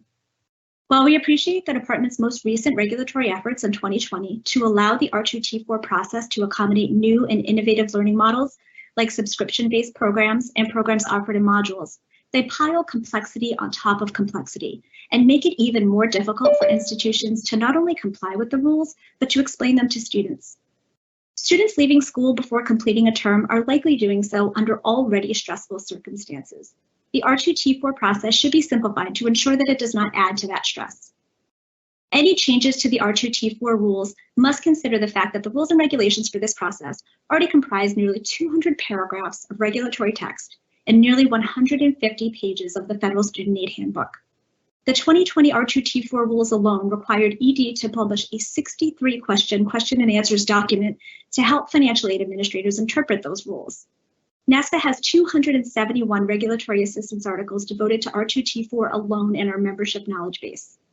In response to requests for input on regulatory relief, financial aid administrators mentioned R2T4 more than twice as often as any other topic area. And even with all of the aforementioned resources, R2T4 consistently falls within the top 5 audit and program review findings. As a 2015 NASPA task force noted, errors are virtually inevitable in so complex a set of rules. This is not an area rife with fraud and abuse. It's an area rife with complexity, confusion, and frustration. We're grateful the department is looking to ease R2T4 related barriers to students, as well as institutional R2T4 administrative burden through negotiated rulemaking. The R2T4 process needs a complete overhaul with a focus on where we can sacrifice precision and the complexity inherent therein, with minimal impact on program integrity. Financial aid administrators spend far too long on R2T4, a detriment to compliance in other areas as well as in service to students. Financial aid officers are facing historic struggles with staffing and need relief wherever they can get it. With respect to third-party servicers, the department's recently updated guidance about institutional requirements and responsibilities for third-party servicers has introduced significant confusion because the new guidance appears to change the regulatory definition of a third-party servicer. As noted in our previously submitted comments, it is an unusual path to issue sub-regulatory guidance before conducting negotiated rulemaking sessions and issuing final rules. We continue to disagree with the greatly expanded definition of third-party servicer in the updated guidance and do not believe the scope of the guidance falls within the regulatory definition of a TPS. We are grateful for Undersecretary Quall's announcement last night that the department is reevaluating the guidance in light of public comments received. It is critical that the department eliminate all potential negative unintended consequences if it moves forward with expanding the third-party servicer definition, either during negotiated rulemaking or through guidance. We look forward to working with the department throughout this rulemaking process. NASPA will also be submitting written comments. Thank you. Thank you, Ms. DeJean.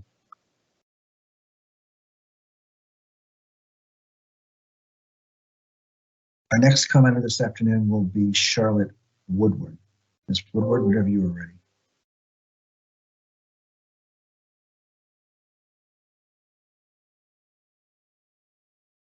Hello, everyone. Thank you Hello. for the Hello, everyone. Thank you for the opportunity to speak to you this afternoon. My name is Charlotte Woodward, and I am the Education Program Associate at the National Down Syndrome Society. I would like to thank my mom, my family, for instilling a lifelong love of learning in me, and my teachers and professors for looking beyond my diagnosis of Down syndrome and seeing the scholar in me. I advocated for my right to access the general education curriculum from preschool through high school.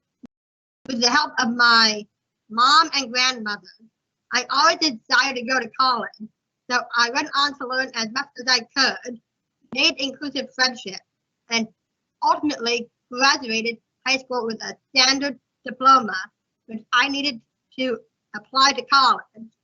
After high school, I was accepted into Northern Virginia Community College, where I earned my associate's degree in 2017, summa cum laude. After I graduated, I knew I was not done with my formal education, so I transferred to George Mason University with the goal of earning a bachelor's degree. With the help of accommodations such as extra time on exams and the ability to record lectures, I continued to excel. I was inducted into George Mason Alpha Kappa Delta International Sociology Honor Society and received the 2021 George Mason University Outstanding Sociology Undergraduate Student Award and the 2022 George Mason University Sociology Trailblazer Award. I am proud to say that I graduated from George Mason University last May with a degree in sociology with a concentration in inequality and social change. Again, summa cum laude. As you approach each topic, it is critical that you think about the potential impact on students with disabilities. When looking to have these discussions, it is imperative during these discussions to always keep in mind the diverse needs of all learners. We need to ensure that every student, especially students with disabilities, are included and accepted for their challenges and strengths, given the support services and accommodations needed at all levels of education. College should be an option for people of all abilities, not just certain people. Thank you for listening to my story. Thank you, Ms. Woodward. Our next speaker will be Martin Kurzweil. Mr. Kurzweil, whenever you are ready. Hello, and thank you for the opportunity to provide comments on the Department of Education's upcoming rulemaking agenda. My name is Martin Kurzweil, and I currently serve as Vice President for Educational Transformation at the not-for-profit research and consulting service, Ithaca S&R. At Ithaca S&R, we provide research and evaluation, strategic advising, and program implementation and management, all with an aim of improving equitable post-secondary access and success. Today, I would like to offer comments on Return to Title IV funds, or R2T4, a policy we have learned much about through our work to study and support students with past due institutional balances. Across the nation, we estimate that over 6.6 million students owe a past due balance to a college or university. When students are unable to cover their full balance by the end of the term, the vast majority of institutions respond by placing holds to prohibit future registration and to prevent the release of the student's transcript. We call this situation stranded credits because the past due balances and related holds effectively block those students from using earned credits to continue their education, whether at the same institution or by transferring to another institution. The aggressive collections practices many institutions undertake also have a severe negative impact on students' financial well-being.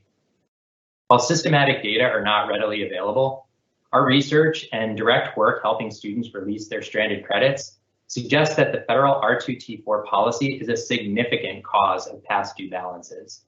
Under the rules of R2T4, if a student withdraws from college before the 60% mark of a term, their college is required to return a share of the dispersed federal aid to the government. Because most colleges charge full tuition and fees near the start of the term, it is highly likely that the student in these circumstances will owe money to their college or for charges in excess of the amount of aid the student was able to keep.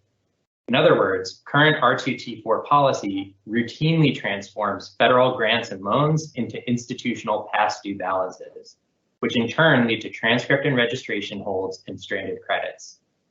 R2T4 and stranded credits more generally disproportionately affect our most vulnerable students. Students who leave abruptly before the midpoint of a term are likely doing so because of a personal or financial crisis.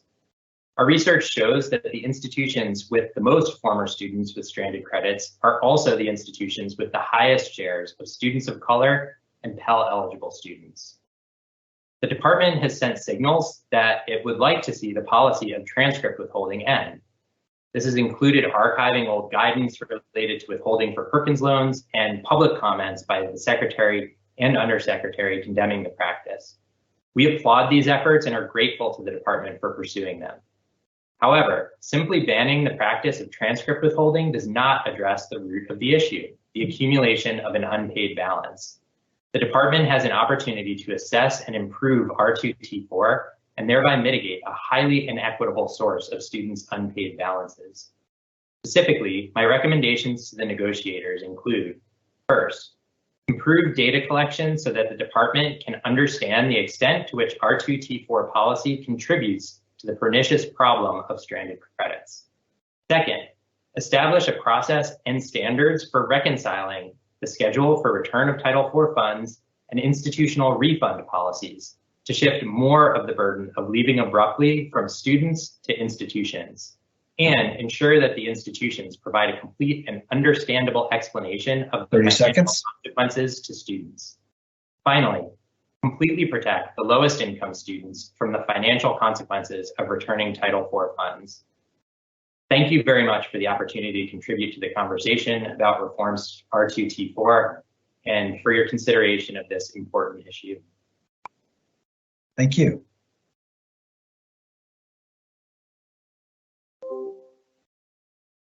Our next commenter will be Lisa Beatty. Ms. Beatty, whenever you are ready. Good afternoon, and thank you for the opportunity to provide comments related to Department of Education negotiated rulemaking on post-secondary education. My name is Lisa Beatty, and I serve as Executive Director of the Association for Biblical Higher Education Commission on Accreditation. ABHE accredits or pre-accredits 135 institutions, serving approximately 60,000 students in the US and Canada, and the agency has been continuously recognized by the US Department of Education since 1952. Our most recent 5-year recognition was affirmed by the SDO in November 2022 with no follow-up reporting required.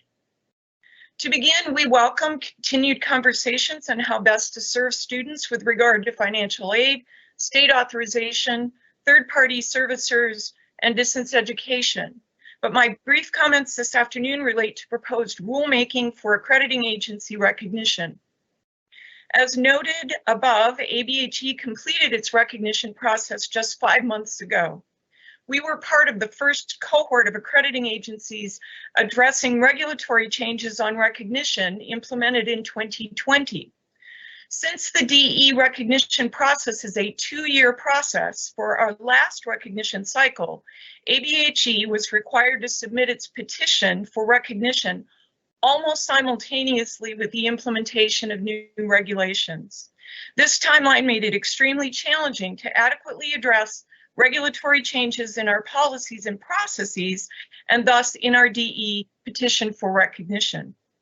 With proposed rulemaking on recognition commencing at the start of another recognition cycle for ABHE and other agencies in our cohort and those following, I urge the department to consider the timing issues for agencies submitting petitions a full 2 years prior to final determinations. Please consider options such as rolling implementation or adjusted timelines for agencies caught between the old and the new regulations.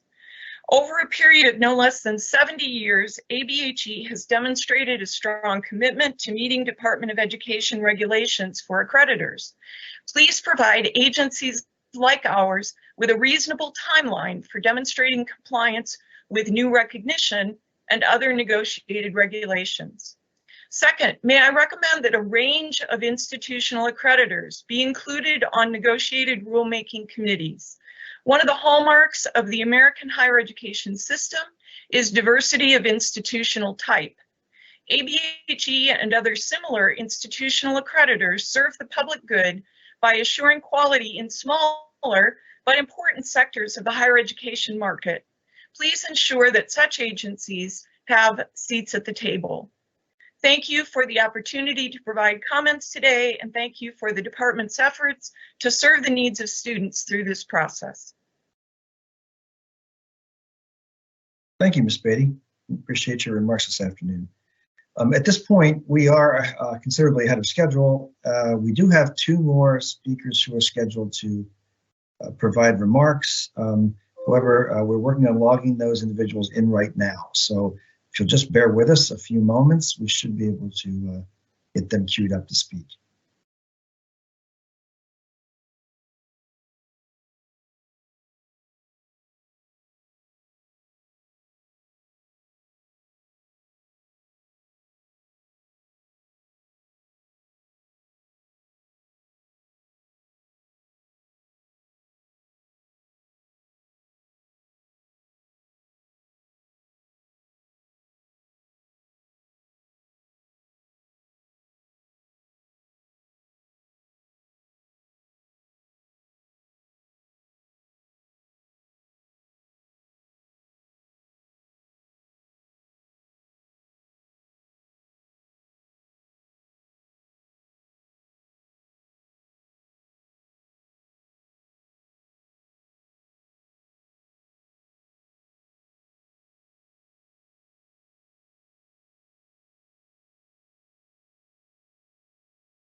Hello and welcome back. We do apologize for the hiatus.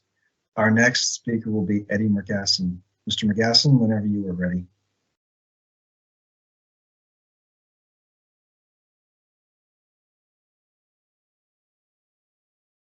Of Lublin. Oh, hey guys, Dr. Eddie Irfan Mergasson here. I went to the Medical University of Lublin back in 2007 up until 2011. This is through Hope Medical Institute, and I wanted to speak to you guys today about my experience there. I feel like it was a low quality of education, especially for a medical school, and they were not really accountable for their administration during that time. Some of my experiences with that in regards to being a predatory for-profit medical school, as it does relate to the topics that the Department of Education wants to hear more about today, such as institutional eligibility, Title IV funding, and time access to disbursement of student loans.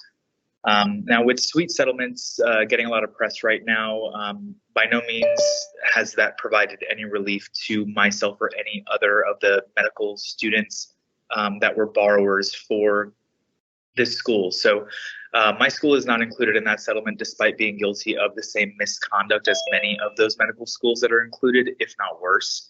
And then in my situation, I refinanced federal student loans in order to keep up with interest rates, which puts me at a financial disadvantage for the potential of loan forgiveness and all of that, because I had no other options at that time to be able to afford to make payments. My medical school should have not been accredited, and there are a lot of reasons why. In terms of the admissions criteria, there was none. On their website, there was none. And looking back at it, when I was a student, 19, 20 years old, that's not stuff that I'm going to think about. They did say that their pass rates for their boards were 95% and higher for the board exams. However, they did not state that they had a graduation rate that was abysmal. My class, for instance, was a class of 40 students, and of that, 10 of us were allowed to take the board exams after we completed 4 years in Poland. So that is why there was a higher pass rate, but the overall rates were terrible.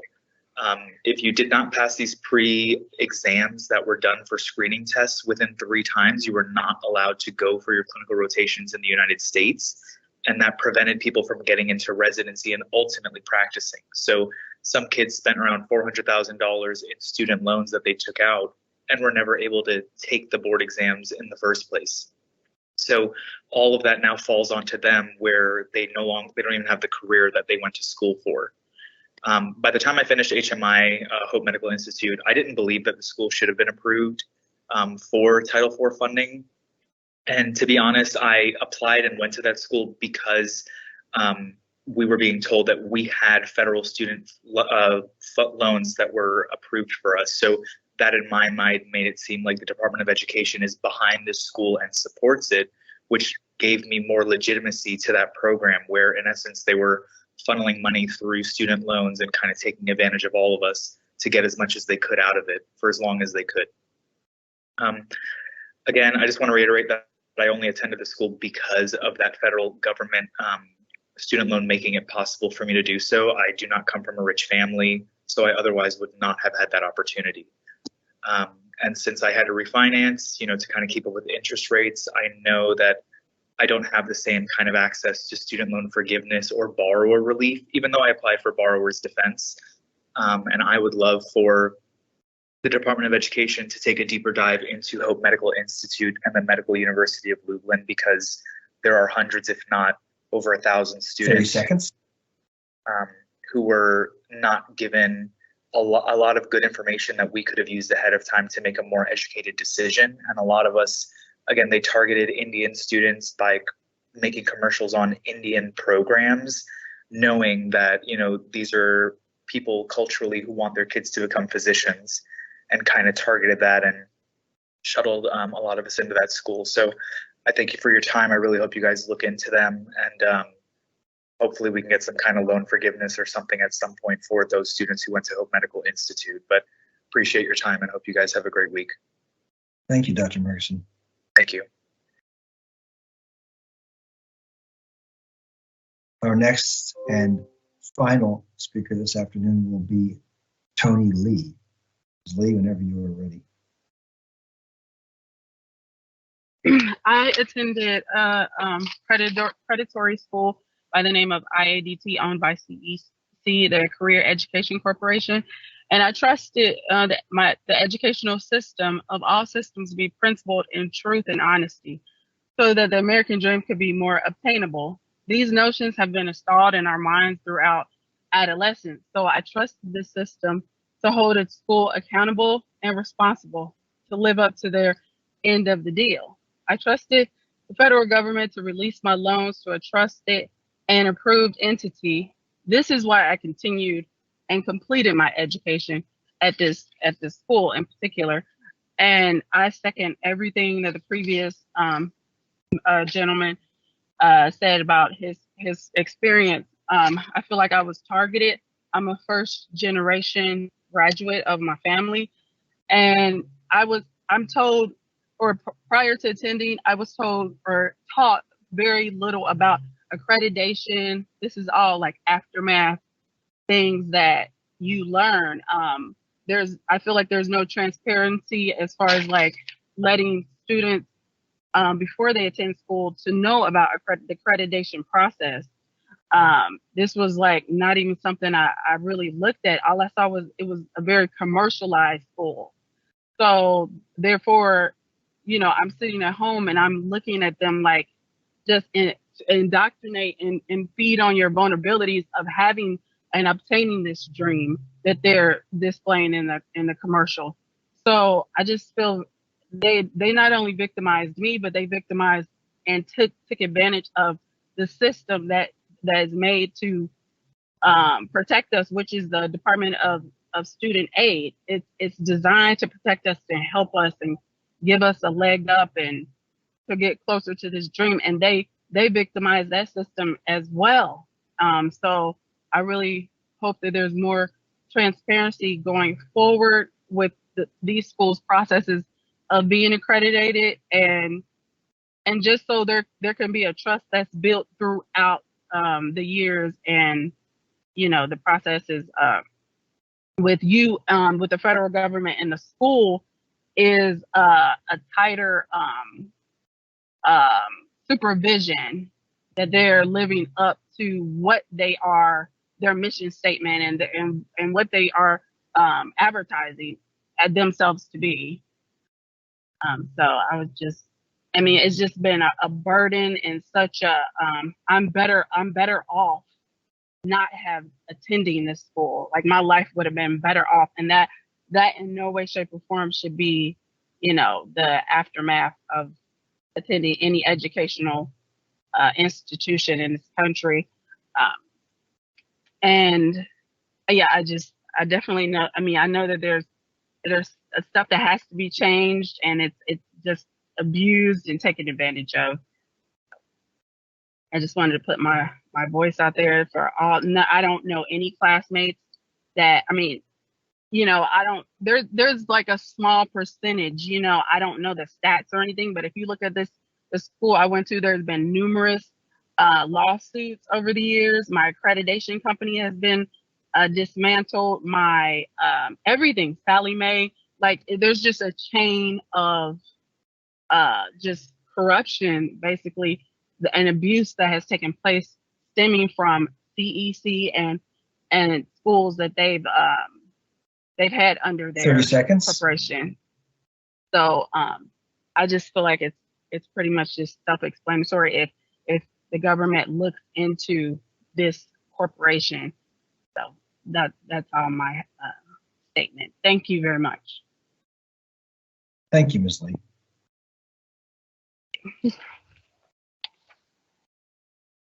This concludes today's public hearing. As I mentioned earlier, we will not be having the originally scheduled session tomorrow. I would like to thank all of our speakers for taking the time to prepare their remarks and share them with us. As a reminder, comments may be submitted electronically at www.regulations.gov. Have a nice afternoon and goodbye.